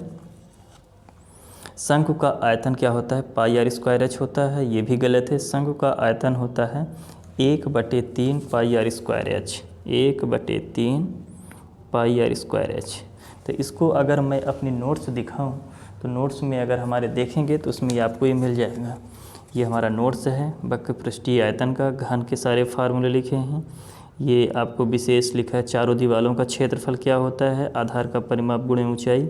आयतन का क्षेत्रफल होता है आधार का क्षेत्रफल गुणे ऊंचाई, और तिर्यक ऊंचाई का सूत्र होता है L बराबर √r² + h²। और घनाभ का लिखा है, ये का लिखा है, और ये है शंकु का। शंकु का वक्र पृष्ठ πrl, संपूर्ण पृष्ठ πrr + l, आयतन है 1/3 πr²h। ये तिर्यक ऊंचाई का फिर से लिख दिया हूँ, तो ये हमारा आंसर है 1/3 πr²h। ठीक, तो ये नोट्स है, इसको आप नोट करके कॉपी बना लें तो अधिक अच्छा है। ज़्यादा नहीं, सिर्फ 150 क्वेश्चन है। 150 क्वेश्चन पढ़ने से आपको मिल रहे हैं 30 नंबर, और भी ऐसे क्वेश्चन जो आप गलत करके आएंगे। अर्धगोले का आयतन क्या होता है, 4/3 πr³। इसका भी तो मैं वही फार्मूले पे ही है, ये देखिए जो अभी थोड़ी देर पहले दिखाया था। तो इसका आंसर कहाँ पे, जैसे भी मैं आपको ये देखिए, अर्धगोले का आयतन क्या है, 2/3 πr³ होता है। ये अर्धगोला है, इसका आयतन 2/3 πr³। तो इसका आंसर क्या होगा, 2/3। यानी ये गलत है, ये गलत है। ये पूछ रहा है, क्या बोला है, अर्धगोला बोला है, ये पूरे गोले का, यानी ये क्वेश्चन गलत है, ध्यान रखिएगा। ये पूरे गोले का आयतन दिया है 4/3 πr³, पूछा किसका है, अर्धगोले का। 3 मध्यिका बराबर बहुलक धन 2 माध्य, ये एकदम सही लिखा है। ये तो मैं आपको पहले दिन से ही बता रहा हूँ। ये देखिए, आप इसको तो नोट कर लीजिए, है ना, ये नहीं है आपको, ये स्टैटिक्स का क्वेश्चन है। ये 3 माध्यक बराबर बहुलक धन 2 माध्य। इसको आप ऐसा याद करिए कि माध्यक में ज़्यादा संख्या है, माध्य में कम लिखा है शब्द, तो जिसमें ज़्यादा शब्द लिखे हैं उसमें 3 का गुणा होगा, जिसमें कम लिखे हैं उसमें 2 का गुणा होगा। अब बहुलक को अलग रखिएगा, तो बहुलक यानी जिसमें कुछ ही का गुणा नहीं होगा, तो ये होगा 3 माध्यक। हमेशा माध्यक में 3 का ही गुणा होगा, और 2 में माध्यक का बहुलक। तो ये वैसा भी आप देखिए, 3 लिखा है, इधर 1 है, इधर 2 है, 3 में 2 में 1 जोड़ेंगे 3 आ जाएगा। यहाँ से भी आप याद कर सकते हैं। क्वेश्चन तो ये रट जाना चाहिए आपको। 2 समरूप त्रिभुजों की संगत भुजाएं समानुपाती होती हैं। 2 समरूप त्रिभुजों की संगत भुजाएं समानुपाती, ये तो बिल्कुल सही लिखा है। समरूप त्रिभुज की संगत भुजाएं समानुपाती होती हैं, संगत कोण बराबर होते हैं। तो ये सारी चीज़ें हो गई। अब मैं आपको नेक्स्ट पेज में चलता हूँ। ये देखिए, अब मैं पहुंच गया 23 नंबर क्वेश्चन में। 2019 से 2024 तक के प्रश्न पत्र जितने भी पूछे गए हैं सही गलत वाले, 2 समरूप त्रिभुजों के क्षेत्रफलों का अनुपात उनकी संगत भुजाओं के अनुपात के बराबर होता है। बिल्कुल सही है, इसको भी आप नोट करिएगा। दृष्टि रेखा प्रेक्षक की आँख को उस बिंदु से बिंदु मिलाने वाली रेखा होती है। दृष्टि रेखा की बात कर रहा है, आँख को उस वस्तु से, जैसे थोड़ी देर पहले अभी मैं समझाया था, ये क्या है, दृष्टि रेखा है और ये वस्तु है। तो दृष्टि रेखा और वस्तु रेखा को मिलाने, दृष्टि और दृष्टि रेखा वस्तु को मिलाने वाली रेखा को क्या बोलते हैं? दृष्टि रेखा। तो ये आंसर आ चुका है, इसका भी ये भी सही है। स्पर्श रेखा ही छेदक रेखा है, ये बिल्कुल गलत बोल रहा है। स्पर्श रेखा को छेदक रेखा नहीं बोलते हैं, ये हमारी एक स्पर्श रेखा है, ठीक है ना। ये सिर्फ स्पर्श बिंदु पे स्पर्श करती है, छेद नहीं करती है, इसलिए छेदक रेखा नहीं है। जो वृत्त को छेद करते हुए निकल जाए, कट करते हुए निकल जाए बीचों बीच या कहीं से भी, तो उसे क्या बोलते हैं? छेदक रेखा। अब बिंदु देखिए, अब 26 नंबर क्वेश्चन, ये गलत है, ठीक है ना। 25 बिंदु 7, 1 और 0, 0 के बीच की दूरी क्या होती है? इसको तो बताने के लिए हमें आपको नोट्स भी दिखाया था, दो बिंदुओं के बीच की दूरी का, 7वें चैप्टर में है। ये देखिए, दो बिंदुओं के बीच की दूरी का सूत्र, जब ये मूल बिंदु से जा रहा है, एक तो 0, 0 है, एक 7 और 1 है, ठीक। तो ये सूत्र लगाइए, तो सूत्र लगाएंगे तो क्या होगा? देखिए ध्यान से, अंडर रूट, ये क्या दिखा है? नंबर दिखा है 7 का स्क्वायर प्लस 1 का स्क्वायर, ठीक है ना। 7 का स्क्वायर कितना आ जाएगा? 49 प्लस 1 अंडर रूट 50, 50 को फैक्टराइज कर दीजिए, 2 गुणे 5 गुणे 5, 5 का जोड़ा बनेगा, बाहर आएगा 5 रूट 2, हमारा ये आंसर आ गया। तो ये हमारा सही है, ठीक है। तो ये रहा आपका आंसर। नेक्स्ट, अब हम नेक्स्ट में चलते हैं। शंकु का आयतन बेलन के आयतन का आधा होता है यदि शंकु एवं बेलन की त्रिज्या और ऊंचाई समान हो। ये क्वेश्चन बिल्कुल गलत है। ये एक शंकु है, ठीक है ना, और यहीं पे एक बेलन है, समान त्रिज्या समान ऊंचाई के हैं, तो आपको ये 3 गुना होता है, यानी ये 1/3 होता है, पाई आर स्क्वायर एच। ये देखिए पाई आर स्क्वायर एच है, ये कितना? शंकु, और ये क्या है? पाई आर स्क्वायर एच, यानी ये जो है बेलन जो है 3 गुना होता है, आधा नहीं होता, 1/3 होता है। तो ये क्वेश्चन गलत है, ये फार्मूले से ही पता चल रहा है 1/3, यानी शंकु 1/3 होगा, बेलन 3 गुना होगा, ठीक है। तो गलत है। एक वृत्त को 2 बिंदुओं पर प्रतिच्छेद करने वाली रेखा को तिर्यक या तिर्यक छेदी रेखा कहते हैं। एक वृत्त को 2 बिंदु, बिल्कुल सही, ये तो आप छेदक रेखा पढ़ चुके हैं। वृत्त है, इसको छेद करते हुए निकल रही है, तो इसे छेदक रेखा कहते हैं, तिर्यक छेदक रेखा, ठीक है। तो ये आपको तो बन ही गया है। 28 नंबर, एक निश्चित घटना की प्रायिकता 1 होती है। ये भी तो क्वेश्चन मैं आपको बता चुका हूँ। एक निश्चित घटना, श्योर घटना, किसी इवेंट की प्रायिकता हमेशा 1 होती है। असंभव घटना की प्रायिकता क्या होती है? 0 होती है। और सभी घटनाओं को जोड़ भी 1 होता है। तो ये भी आंसर आ गया। अर्धगोले का आयतन का सूत्र 1/3 पाई आर क्यूब होता है, जबकि आर गोले की त्रिज्या है। ये बिल्कुल गलत है। आर दिया है ना, अर्धगोला, ये तो शंकु का सूत्र लिखा हुआ है, पूछ रहा है अर्धगोले का, तो बिल्कुल गलत है। अर्धगोले का होता है 2/3 पाई आर क्यूब, तो ये गलत है, ठीक है। चलिए, त्रिकोणमिति अनुपातों की सहायता से किसी वस्तु की ऊंचाई या लंबाई, किसी वस्तु की ऊंचाई या लंबाई, आप 1 मिनट, किसी वस्तु, त्रिकोणमिति अनुपातों की सहायता से किसी वस्तु की ऊंचाई या लंबाई या 2 सुदूर वस्तुओं के बीच की दूरी ज्ञात की जा सकती है। सही है, अनुपात की सहायता से ऊंचाई हो, लंबाई हो, दूर वस्तु की मतलब बीच की दूरी हो, कोण हो, हर चीज़ें निकाली जा सकती है, सही है। दिए हुए प्रेक्षणों में यह मान जो सबसे अधिक बार आता है माध्य कहलाता है, नहीं, बहुलक कहलाता है। इसका आंसर क्या होगा? बहुलक, जो सबसे ज़्यादा बार आता है बहुलक कहते हैं। तो ये रहा क्वेश्चन नंबर 32। अब हम आते हैं क्वेश्चन नंबर 33 में। प्रयोग की सभी प्रारंभिक घटनाओं की प्रायिकता का योग 1 होता है। जैसा कि मैं बताया, ये देखिए जितने भी प्रयोग किए हैं सबकी प्रायिकता अगर जोड़ते हैं तो उसका प्रयोग का प्रायिकता क्या होगी? 1।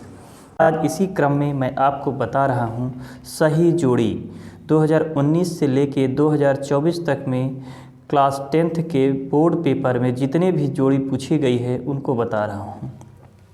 इसमें सबसे ज़्यादा आपको विशेष ध्यान देना है चैप्टर नंबर 8 और 9 में। इनसे ज़्यादातर जोड़ी आपको इसी चैप्टर से मिलेगी। तो चलिए मैं अब शुरू करता हूँ। जैसा कि आपको पता है कि 75 नंबर का पेपर होता है, 75 में 30 नंबर का यही होता है विकल्प, ऑब्जेक्टिव, खाली स्थान, सत्य असत्य। अब 45 का पेपर होता है, तो 45 में से सिर्फ 20 नंबर का क्वेश्चन तो 2-2 मार्क्स के हो जाएंगे, 25 नंबर के क्वेश्चन बड़े आते हैं। तो आप इसमें ज़्यादा फोकस करिए, क्योंकि यहाँ से अच्छे खासे नंबर दिलाने के चांस हैं। तो चलिए देखते हैं पहला क्वेश्चन। 1 प्लस, थोड़ा सा दिख आपको कम रहा होगा क्योंकि ये PDF अच्छे से नहीं निकल पाया था प्रिंट आउट। अगर इसको आप चाहेंगे तो PDF आपको मिल जाएगी। चलिए देखते हैं। 1 plus cot square theta equal क्या होता है? तो ये यहाँ दिया है option, sine 0 √3 1 cosec square 1 plus cos 1/√3। इतने सारे 5 ऑप्शन इधर हैं, इधर ज़्यादा ऑप्शन दिए हैं, तो इनमें से कौन सा इसका आंसर सही होगा? तो चलिए इसके लिए मैं आपको कुछ फार्मूले बता देता हूँ जो कि मेरे नोट्स द्वारा बनाया गया है। आपको सबसे पहले चैप्टर नंबर 8 की मैं नोट्स दिखा रहा हूँ कैसे बनाया हूँ। इसको देखिए पहले। त्रिकोणमिति का परिचय दिया हूँ। ट्राई यानी 3, कॉन यानी भुजा, मेट्रन यानी मेजर करना। तो ये आपका त्रिकोणमिति में एक त्रिभुज की भुजाओं और कोणों के बीच का संबंध बताया गया है। साइन का पूरा नाम होता है, देखिए ध्यान, साइन थीटा लिखते हैं तो साइन नहीं SIN होता है। कॉस थीटा को आप शॉर्टकट में ही लिख देते हैं, लेकिन इसका पूरा नाम है कोसाइन। टैन को मैं शॉर्टकट में नहीं, इसका टैन शॉर्टकट है, इसका पूरा नाम होगा टेंजेंट। कॉट का शॉर्टकट क्या है? शॉर्टकट बनता है, लेकिन ये को टेंजेंट है। सेक को हम सेकेंड लिखते हैं, कोसेक को लिखते हैं कोसेकेंट। तो ये इसका पूरा नाम है, लेकिन शॉर्टकट यूज़ करते हैं, ज़्यादातर शॉर्टकट ही चलता है। अब इसे कोसेकेंट को कोसेकेंट नहीं बोलेंगे, कोसेक बोलेंगे। को टेंजेंट नहीं बोलेंगे, कॉट बोलेंगे। तो ये शॉर्टकट आप नाम याद रखिए, इसे ही चलता है। पूरा नाम भी आपको पता होना चाहिए। आगे देखते हैं। ये साइन थीटा बराबर लंब बटे कर्ण होता है। कॉस थीटा बराबर आधार बटे कर्ण। टेन थीटा बराबर लंब बटे आधार। कॉट थीटा बराबर आधार बटे लंब। सेक थीटा बराबर कर्ण बटे आधार, और कोसेक थीटा बराबर कर्ण बटे लंब। तो ये आपको फार्मूला हो गया। डायग्राम ऐसा बन सकता है, लंब है, ये थीटा है, ये आधार है। थीटा के सामने ये देखिए यहाँ थीटा बना है, एंगल है, तो एंगल के सामने वाली ही भुजा हमेशा लंब होती है, और जो 90 डिग्री होता है उसके सामने हमेशा कर्ण होगा। इसमें देखिए एंगल यहाँ दिया है, तो इसके सामने वाली भुजा लंब ये होगी, कर्ण ये होगा, बची हुई आधार। कभी कभी लंब, इसको देखिए अभी तो लंब ये है ना, कभी कभी ये आधार हो जाता है। कैसे? जब कोण यहाँ दिया रहेगा, जब यहाँ कोण होगा तो उसके सामने वाली भुजा क्या हो जाएगी? लंब, तो ये आधार होगा। कर्ण में तो कोई बदलाव नहीं होगा। चलिए कुछ और फार्मूले देखिए। साइन थीटा बराबर होता है 1 कोसेक थीटा, इसका उल्टा होता है। कोसेक थीटा बराबर होता है 1 साइन थीटा। कॉस थीटा बराबर होता है 1 सेक थीटा। सेक थीटा बराबर होता है 1 कॉस थीटा। टेन थीटा बराबर 1 कॉट थीटा, और कॉट थीटा बराबर 1 टेन थीटा। ये सारे फार्मूले हो गए। और कुछ फार्मूले आपको यहाँ से देखिए, ये हैं। टेन थीटा को एक और फार्मूला होता है sine theta upon cos theta, और कॉट थीटा बराबर होता है cos theta upon sine theta. ये पूरी टेबल दी हुई है, टेबल आपको याद रखना है, बुक में भी दी हुई है। अब देखिए कुछ फार्मूले यहाँ से देखिए। Sign square theta plus cos square theta बराबर 1 होता है, तो यहाँ से कॉस स्क्वायर थीटा बराबर क्या हो जाएगा? इस कॉस को अगर मैं यहीं छोड़ूँ तो ये साइन जाके उधर ट्रांसफ़र होगा, तो जैसे पक्षांतर हो जाएगा तो ये 1 तो पहले से ही है, और ये साइन उधर आके माइनस में हो जाएगा। तो कॉस स्क्वायर थीटा की जगह हम 1 माइनस साइन स्क्वायर थीटा लिख सकते हैं। ठीक है, चलिए अगर मैं कॉस स्क्वायर को उधर भेज दूँ तो ये साइन स्क्वायर थीटा बराबर हो जाएगा 1 माइनस कॉस स्क्वायर थीटा। तो ये एक फार्मूला से मैंने कितने फार्मूला बना दिए? 3 फार्मूले बना दिए। ठीक है,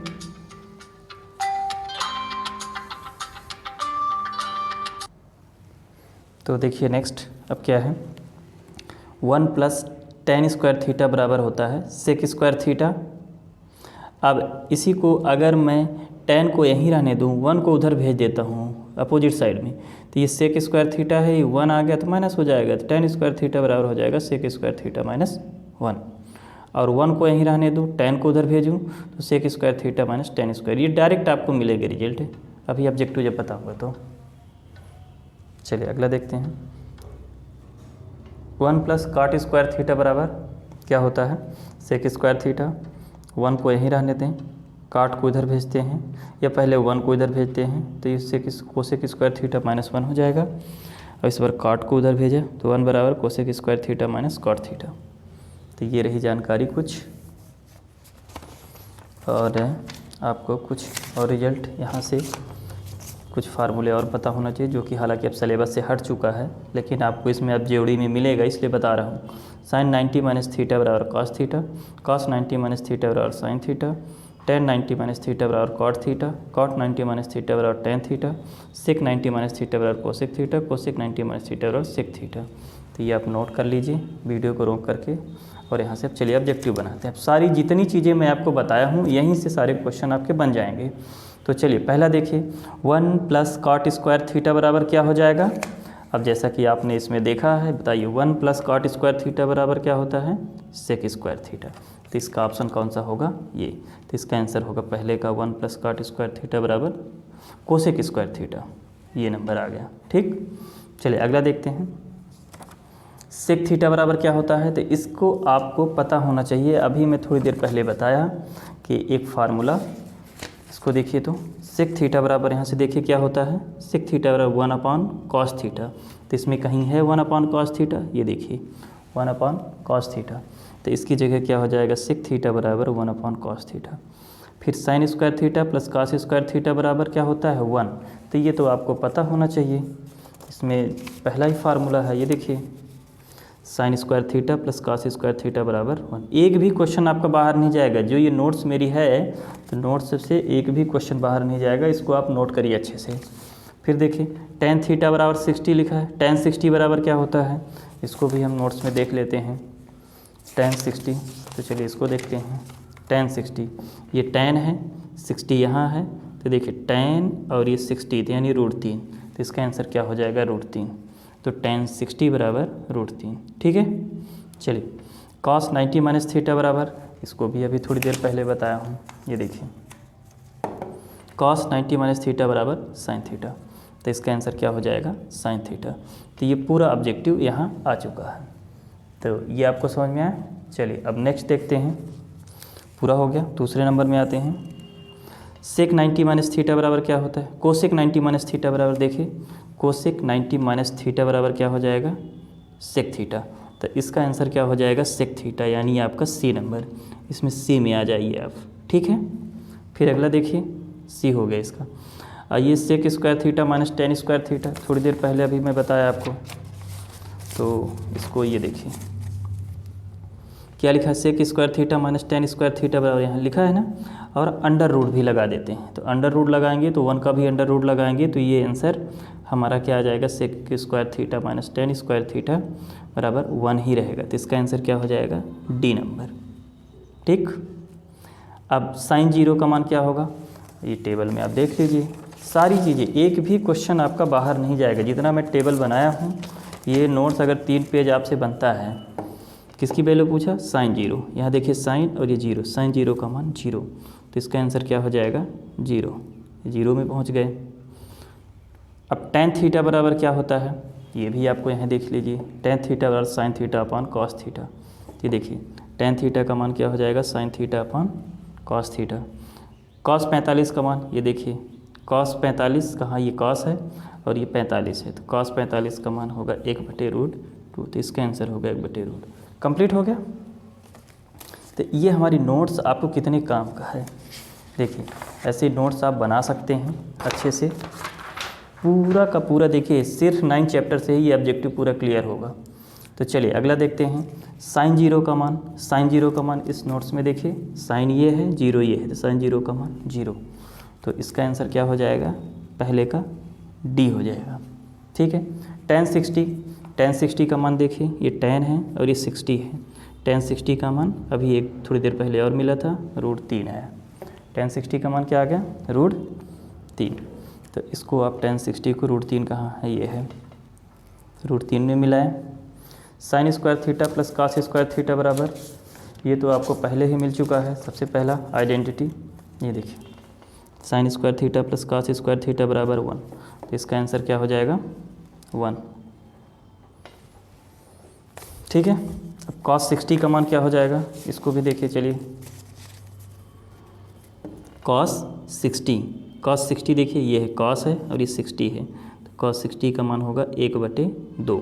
cos 60 कहाँ है, cos 60 का मान 1/2, तो इसको यहाँ मिला दीजिए।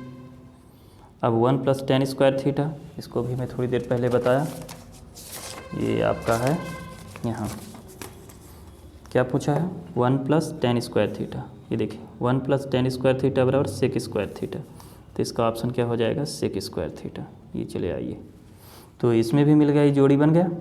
तो ऐसे ही सारे जोड़ी आपके मिल जाएंगे, मैच द कॉलम आप बना सकते हैं आसानी से। इस 3 पेज से ही पूरी आपका ऑब्जेक्टिव, अगर ज़्यादा नहीं है सिर्फ 3 पेज पढ़ते हो तो 5 नंबर आपको मिलेंगे। तो 3 पेज आप इसको वीडियो को रोक करके लिख सकते हैं और समझ सकते हैं। चलिए नेक्स्ट में आते हैं, सेक 90 - थीटा। सेक 90 - थीटा, तो इसका भी वीडियो मैं आपको इसमें नोट्स में दिखा चुका हूँ। सेक कहाँ है, ये है सेक 90 - थीटा क्या होगा, कोसेक थीटा। प्रूफ के साथ सारा, एक क्वेश्चन ऑब्जेक्टिव बाहर नहीं गया है जितने नोट्स है। तो सेक 90 - थीटा क्या होगा, कोसेक थीटा। तो कहाँ पे है कोसेक थीटा, ये है, इसका आंसर क्या होगा, कोसेक थीटा में मिलाइए।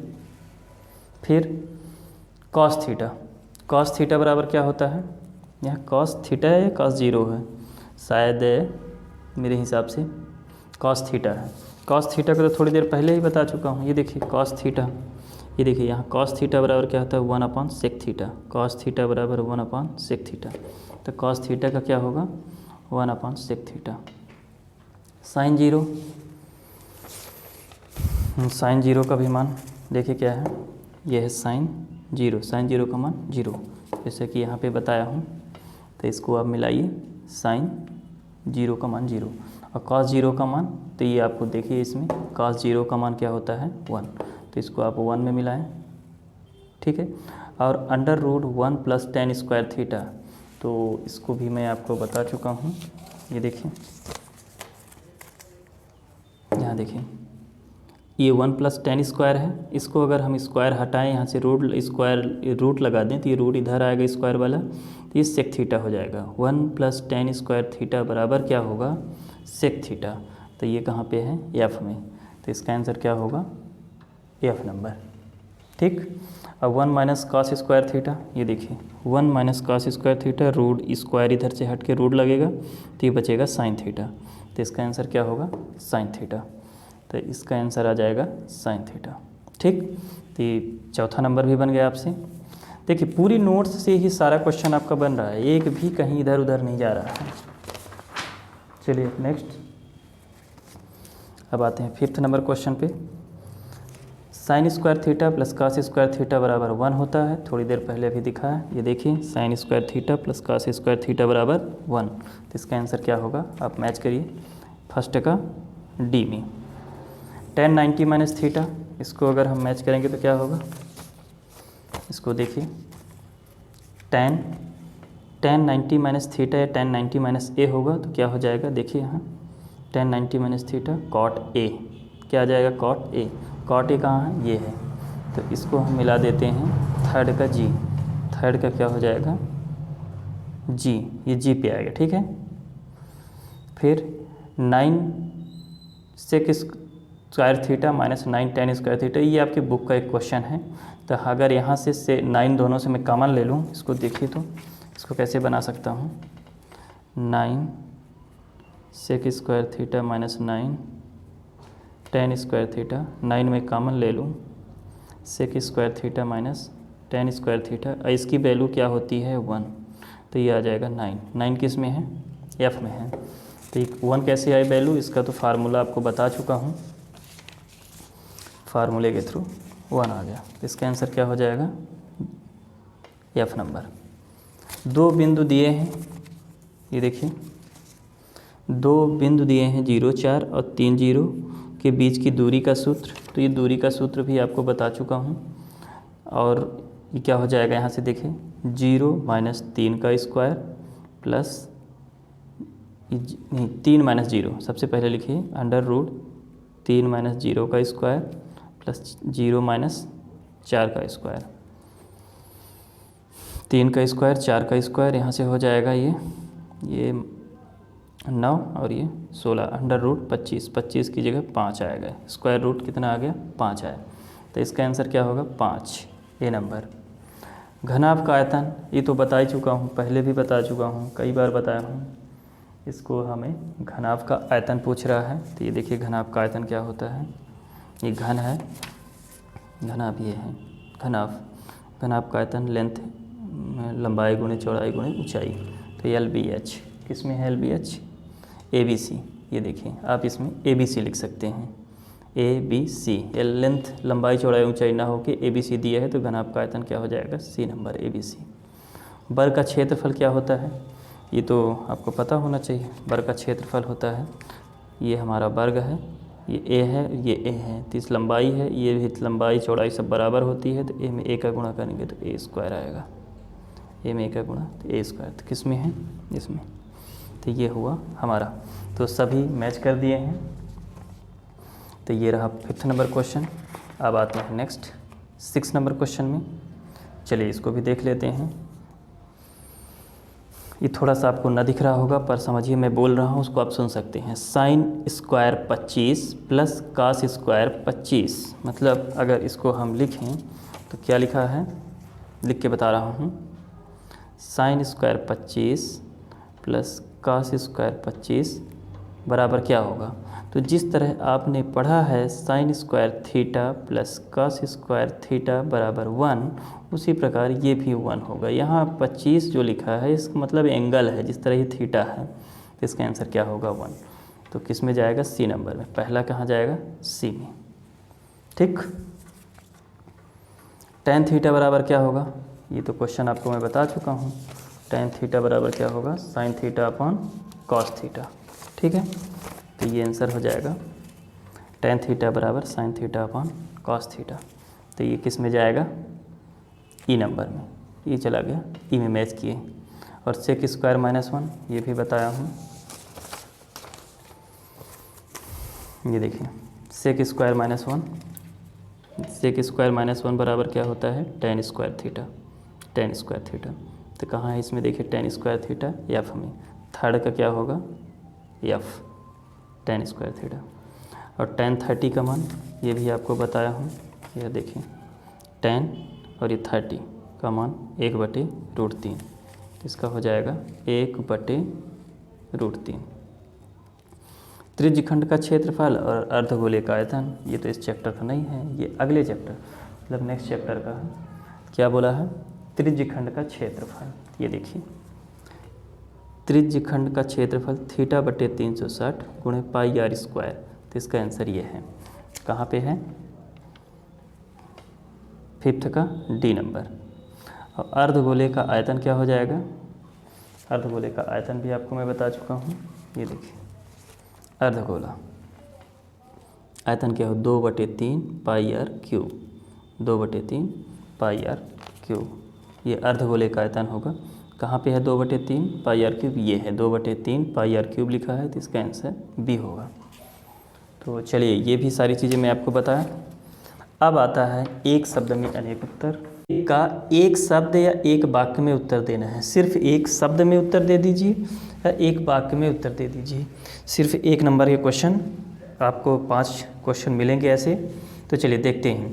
पहला प्रश्न, 1 2 3 4 5 का समांतर माध्य क्या होगा, पूछ रहा है।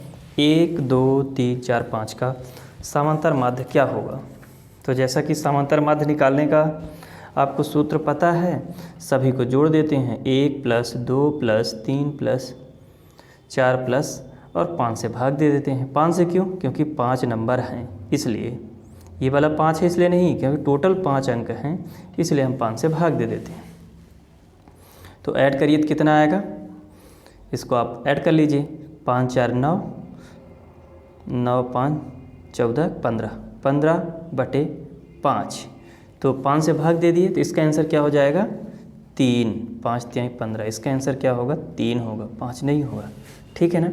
तो अब आपको समझ में आया समांतर माध्य कैसे निकालेंगे। सबको जोड़ देना है, सबको जोड़ने के बाद जितनी संख्या है उससे भाग दे देना, तो इसका आंसर क्या होगा 3। ठीक। अब चलिए अगला क्वेश्चन देखते हैं। माध्यक का सूत्र लिखिए। यहाँ पूछ रहा है माध्यक का सूत्र लिखिए। तो अब मैं आपको अपनी नोट्स दिखा देता हूँ जो चैप्टर नंबर 3 की है। ये देखिए, केंद्रीय प्रवृत्ति में माध्य, मध्यक, बहुलक आता है। ये तीनों में संबंध बताया था। ये बहुत ज़रूरी क्वेश्चन है, वर्ग चिन्ह का है। और इसमें देखिए माध्यक का सूत्र, ये तो माध्य का सूत्र है। अब ये है माध्यक का सूत्र। देखिए माध्यक का सूत्र होगा माध्यक बराबर L plus N by 2 minus C F upon F into H, N बटे 2 और ये माइनस सी एफ इन बटे एफ गुणे एच। तो ये जहाँ एल क्या कहलाता है, बस इतना आप लिख देंगे आपका काम हो जाएगा। यहाँ सिर्फ क्या लिखना है, L plus N by 2 minus C F upon F into H, बस यही है माध्यक। ठीक, बस इतना ही आपको लिखना है और कुछ नहीं बताना है। बाकी जैसी चीज़ें हैं तो जब क्वेश्चन सॉल्व करेंगे तब आपको बताना है। चलिए अगला देखते हैं। घटना ई की प्रायिकता प्लस घटना ई नहीं की प्रायिकता क्या होती है, हमेशा एक होती है। ये तो क्वेश्चन आपको बता ही चुका हूँ। ये देखिए घटना ई की प्रायिकता और घटना ई की नहीं प्रायिकता हमेशा एक होती है, दोनों को अगर हम जोड़ते हैं तो। ठीक है, शंकु के छिन्नक के आयतन का सूत्र, ये आपका शंकु के छिन्नक का आयतन का सूत्र है। ये पिछली बुक से हट चुका है, सिलेबस से उसका है। चलिए अब अगला क्वेश्चन देखिए। अगला क्वेश्चन क्या है, एक वृत्त की कितनी समांतर स्पर्श रेखाएं हो सकती हैं। अब वृत्त है, मैं वृत्त बनाता हूँ। ये देखिए वृत्त है, इसमें पूछ रहा है कितनी समांतर स्पर्श रेखाएं हो सकती हैं। तो देखिए ये वृत्त है, ये एक स्पर्श रेखा है और एक ये स्पर्श रेखा है। इसमें केवल 2 स्पर्श रेखाएं हो सकती हैं। अगर मैं ऐसा बनाऊं तो भी 2। अगर इसकी आंसर होगा सिर्फ 2, तो 2 समांतर स्पर्श रेखाएं खींची जा सकती हैं। दृष्टि रेखा की परिभाषा, दृष्टि रेखा की परिभाषा तो ये शायद मिल चुका है। मतलब अगर कोई व्यक्ति, ये ऑब्जेक्ट है, ठीक है ना। अब कोई व्यक्ति है, यहाँ से उसकी आँखों से उस वस्तु के बीच की दूरी को मिलाने वाली रेखा को दृष्टि रेखा कहते हैं। मान लो ये वस्तु है, कोई व्यक्ति यहाँ से देख रहा है, नीचे से ऊपर की ओर देखता है, तो उस व्यक्ति की आँख और उस वस्तु को मिलाने वाली रेखा को क्या बोलते हैं, दृष्टि रेखा। तो दृष्टि रेखा की परिभाषा हो गई। इसे आप चाहें तो लिख लीजिए। किसी व्यक्ति के आँखों से उस व्यक्ति मतलब वस्तु के बीच वस्तु को मिलाने वाली दूरी को दृष्टि रेखा बोलते हैं। मिलाने वाली रेखा को दृष्टि रेखा बोलते हैं। चलिए 2 चरों x व y वाले रैखिक समीकरण का मानक रूप लिखिए। 2 चर वाले रैखिक समीकरण का मानक रूप क्या हो जाएगा, ये तो मैं आपको लिखा चुका हूँ। आप ये देखिए रैखिक समीकरण का मानक रूप a1x plus b1 bye plus c1। अगर सिंगल है तो ax plus b by plus c बराबर 0। अगर युग्म में पूछता है तो 2 बता देते हैं इस तरह। a1x plus b1 bye plus c1 बराबर 0, a2x plus b2 bye plus c2 equal 0। अगर ये युग्म में पूछता है, जोड़े में, तो 2 बताते हैं। सिंगल पूछ रहा है, सिर्फ समीकरण पूछा है तो ये बता दिए। तो ये आपका आंसर हो गया ax plus b by plus c equal 0। समांतर श्रेणी का व्यापक पद, ये एक अच्छा क्वेश्चन है। इसका आंसर हो जाएगा a plus D, a plus 2d, a plus 3d dot dot करके आप लिख सकते हैं। तो ये रहा क्वेश्चन, व्यापक हल हो गया। चलिए अब आगे आते हैं। इसको आप ध्यान से देखें, थोड़ा सा दिखने में ब्लर दिख रहा होगा, पर मैं बोल रहा हूँ उसको आप सुनिएगा तो समझ में आ जाएगा। तो चलिए अगला क्वेश्चन क्या है, द्विघात समीकरण ax square plus bx plus c बराबर 0 के विविक्तिकर ज्ञात करने का सूत्र क्या है। विविक्तिकर ज्ञात करने का सूत्र जैसे हम ये नोट्स में आपको दिखा देते हैं। विविक्तिकर यानी d बराबर बी स्क्वायर माइनस 4ac, यही हमारा सूत्र है। तो इसको लिख लेते हैं, d बराबर बी स्क्वायर माइनस 4ac। ठीक, अगला क्वेश्चन देखते हैं। क्या x प्लस 1 का होल स्क्वायर बराबर 2x माइनस 3 द्विघात समीकरण है। बिल्कुल है, इसको देख लेते हैं कैसे। x प्लस 1 का होल स्क्वायर बराबर 2x माइनस 3 है, तो इसको हम एक्सपेंड कर लेते हैं, विस्तार कर लेते हैं। तो ये x स्क्वायर हो जाएगा और प्लस 2x में 1 का मल्टीप्लाई तो x आया, x में 2 का मल्टीप्लाई तो 2x, प्लस 1 का स्क्वायर तो 1 आएगा। एक्स स्क्वायर तो एक्स स्क्वायर हुआ, 1 का स्क्वायर तो 1 आया, और x इंटू 1 और इंटू 2 तो 2x हो गया। और ये कितना आएगा 2x माइनस 3 दूनी 6, इनको इधर लेके आ जाइए। एक्स स्क्वायर प्लस 2x इधर आएगा माइनस 2x होगा, प्लस 1 प्लस 6 इक्वल 0, प्लस 6 इधर आएगा, 2x से 2x कट जाएगा, एक्स स्क्वायर प्लस 7 इक्वल 0। अब आप इस समीकरण में देखिए, क्या x की घात 2 है? x की घात अगर 2 है तो ये द्विघात समीकरण है, नहीं है तो नहीं है, तो इसमें तो है, और बाकी टर्म है कि नहीं उससे मतलब नहीं है, एक्स स्क्वायर है कि नहीं है इसमें, तो ये द्विघात समीकरण है, सही है। त्रिज्या r वाले वृत्त के क्षेत्रफल का सूत्र लिखिए। तो त्रिज्या r वाले, ये देखिए आपसे यहाँ से लिख सकते हैं, वृत्त का क्षेत्रफल होता है पाई r स्क्वायर, तो इसका आंसर हो जाएगा पाई r स्क्वायर। चलिए नेक्स्ट, यदि x प्लस वाई बराबर 5 तथा x बराबर 1 हो तो y का मान ज्ञात कीजिए। ये तो बहुत आसान क्वेश्चन है। इसको सॉल्व करने के लिए सीधे हम क्या करेंगे,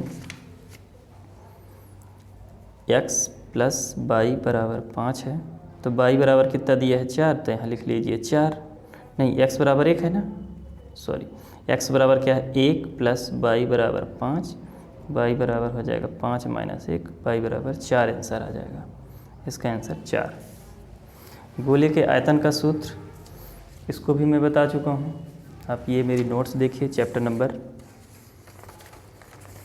12 का। गोले का ये अर्धगोला है, ये गोला है, तो गोले का आयतन क्या है 4/3 पाई r³। नोट्स में सारी चीज़ें आपको मिल जाएगी। चलिए अगला देखिए, वर्गीकृत आंकड़ों के लिए बहुलक का सूत्र लिखिए। बहुलक का सूत्र, तो बहुलक का सूत्र क्या हो जाएगा, ये देखिए नोट्स में, बहुलक का सूत्र हो जाएगा L plus F1 minus F0 upon 2 F1 minus F0 minus F2 into H। तो ये भी नोट्स में आप देख सकते हैं, इसको भी यहाँ डायरेक्ट आप लिख सकते हैं। तो ये बहुलक का सूत्र हो गया, लिखिए L plus F1 minus F0 upon 2 F1 minus F0 minus F2 into H। तो ये रहा बहुलक का सूत्र। ठीक, चैप्टर नंबर 13 का है। वृत्त के त्रिज्यखंड की परिभाषा। अब देखिए वृत्त के त्रिज्यखंड की परिभाषा हम क्या लिखेंगे, ये समझिए, ये आपका एक क्या है, वृत्त है, केंद्र है, ये त्रिज्या है, एक और त्रिज्या है, ये चाप की लंबाई है, ठीक है ना। चाप की लंबाई और दो त्रिज्याओं के बीच घिरे क्षेत्र को क्षेत्रफल बोलते हैं। त्रिज्यखंड का क्षेत्रफल, ये है त्रिज्यखंड का क्षेत्रफल। चाप की लंबाई और दो त्रिज्याओं के बीच घिरे क्षेत्र को क्या बोलते हैं, त्रिज्यखंड का क्षेत्रफल। इसे आप बोल सकते हैं त्रिज्यखंड का क्षेत्रफल। यदि a बराबर BQ हो तो a और BQ में क्या संबंध है, तो आप इसमें डिवाइड का बता सकते हैं। a और b में अगर इसको हम बनाएं तो क्या लिख सकते हैं, a अपॉन b, a बराबर BQ है तो a अपॉन b बराबर q, ठीक है, डिवाइड का संबंध है। तो यदि a b c वास्तविक संख्याएं हैं, a b c वास्तविक संख्याएं हैं और a बराबर 0 नहीं है तो द्विघात समीकरण किस रूप में होगा, तो ये ax square plus bx plus c, ठीक है। तो इसका क्वेश्चन आपको इस यहाँ से आप देख सकते हैं, ax square plus bx plus c द्विघात समीकरण का मानक रूप। ये भी हो गया। तो 17 क्वेश्चन हो चुके हैं। अब चलिए मैं नेक्स्ट 18वें नंबर क्वेश्चन में चल रहा हूँ। 18वां नंबर क्वेश्चन क्या है, पाइथागोरस, ये समकोण त्रिभुज प्रमेय का नाम बताइए। तो समकोण त्रिभुज का नाम है पाइथागोरस प्रमेय, इसको आप याद कर लीजिए। बिंदु, मूल बिंदु से बिंदु x y की दूरी, तो ये तो आपको मैं सूत्र बता चुका हूँ। मूल बिंदु से दूरी क्या हो जाएगा, यही है मूल बिंदु से दूरी √x² प्लस y²। तो इसका आंसर ये है। सर्वाधिक बारंबारता वाला वर्ग क्या कहलाता है? सर्वाधिक बारंबारता वाला वर्ग बहुलक कहलाता है, तो इसका बहुलक हो जाएगा। एक असंभव घटना की प्रायिकता क्या होती है? तो असंभव घटना की प्रायिकता हमेशा 0 होती है। देखिए असंभव घटना की प्रायिकता क्या होती है? 0। तो असंभव घटना की प्रायिकता क्या होगी? 0। चलिए नेक्स्ट, पीई और पीई नॉट का मान क्या होगा? तो ये भी तो आप इसी नोट्स में है। पीई और पीई नॉट का मान क्या होगा? प्रायिकता और प्रायिकता नहीं के योग 1 होता है। द्विघात समीकरण ax² + bx + c = 0 के लिए विविक्तिकर का सूत्र। तो विविक्तिकर का सूत्र तो मैं कई बार बता चुका हूँ। ये देखिए d = b² - 4ac, इसको तो आप रट ही लीजिए क्योंकि कई बार आ रहा है। ये हो गया। किसी एपी के प्रथम n पदों का योग ज्ञात करने का सूत्र। n पदों का योग, किसी एपी के प्रथम n पदों का योग ज्ञात करने का सूत्र Sn = n/2। तो ये आप भी फार्मूले में देख सकते हैं। ये देखिए n पदों का योग ज्ञात करने का सूत्र Sn = n/2 2a + n - 1 × d, या फिर Sn = n/2 a + an। तो ये दोनों सूत्र हैं, जो चाहो आप लिख लो। उन्नयन कोण की परिभाषा। तो उन्नयन कोण हम कैसे समझा सकते हैं? जब कोई व्यक्ति, मतलब ये देखिए ध्यान से, यहाँ थीटा कोण बन रहा है। यहाँ मान लो कोई व्यक्ति है, उसकी आँख है ये, और यहाँ ऑब्जेक्ट है, वो है कोई व्यक्ति। जब कोई व्यक्ति नीचे से ऊपर की ओर, कहाँ? नीचे से ऊपर की ओर देखता है तो क्षैतिज रेखा, और ये कौन सी है? क्षैतिज रेखा, और ये कौन सी है? दृष्टि रेखा। ये दृष्टि रेखा है और ये क्षैतिज रेखा है के बीच जो कोण बनता है उसे उन्नयन कोण कहते हैं। फिर सुनिए, जब कोई व्यक्ति नीचे से ऊपर की ओर देखता है तो दृष्टि रेखा और क्षैतिज रेखा के बीच बने कोण को उन्नयन कोण कहते हैं। तो ये उन्नयन कोण की परिभाषा हो गई। स्पर्श रेखा और वृत्त के उभयनिष्ठ बिंदु को क्या कहते हैं? स्पर्श रेखा, ये हो गई आपकी स्पर्श रेखा,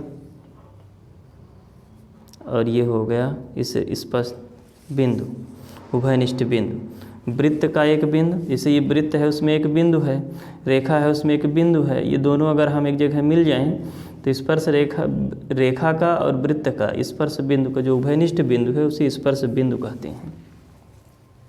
तो ये भी हो गया। चलिए नेक्स्ट देखते हैं। पासे को एक बार फेंकने पर संभव 8 प्राप्त करने की क्या प्रायिकता है? अगर हम पासे को, तो चलिए 27 नंबर क्वेश्चन। पासे को एक बार फेंकने पर संभव 8 प्राप्त करने की प्रायिकता।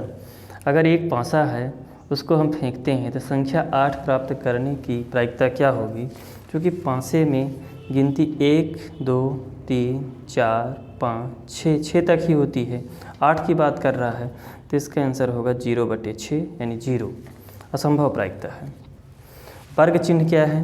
वर्ग चिन्ह का तो सूत्र मैं बता चुका हूँ। वर्ग चिन्ह कैसे निकालते हैं? ये देखिए वर्ग चिन्ह निकालने का सूत्र, सबसे पहले चैप्टर नंबर आपका कौन सा है? 13 में है।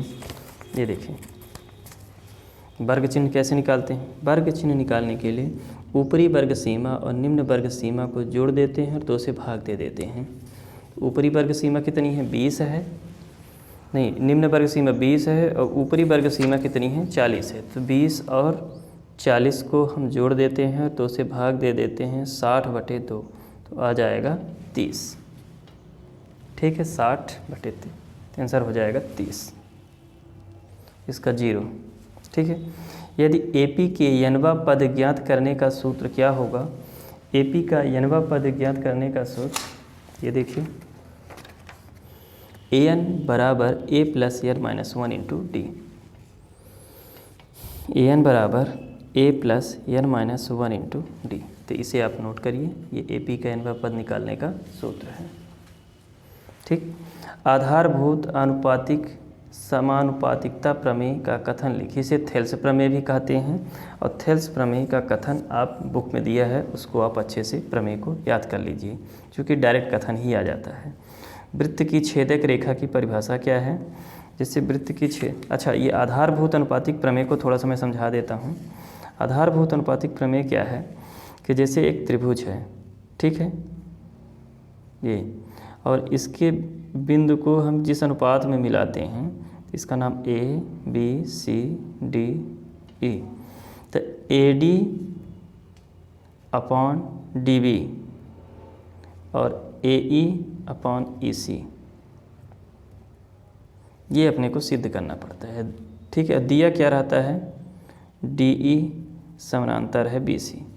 अगर डी ई बी सी के समानांतर है और कोई दो भुजाएं के बिंदुओं को मिलाते हैं, किन्हीं भी दो बिंदुओं को मिलाते हैं, कोई ज़रूरी नहीं है मध्य बिंदु, तो ये बराबर उसी अनुपात में विभक्त करता है, A D upon B D.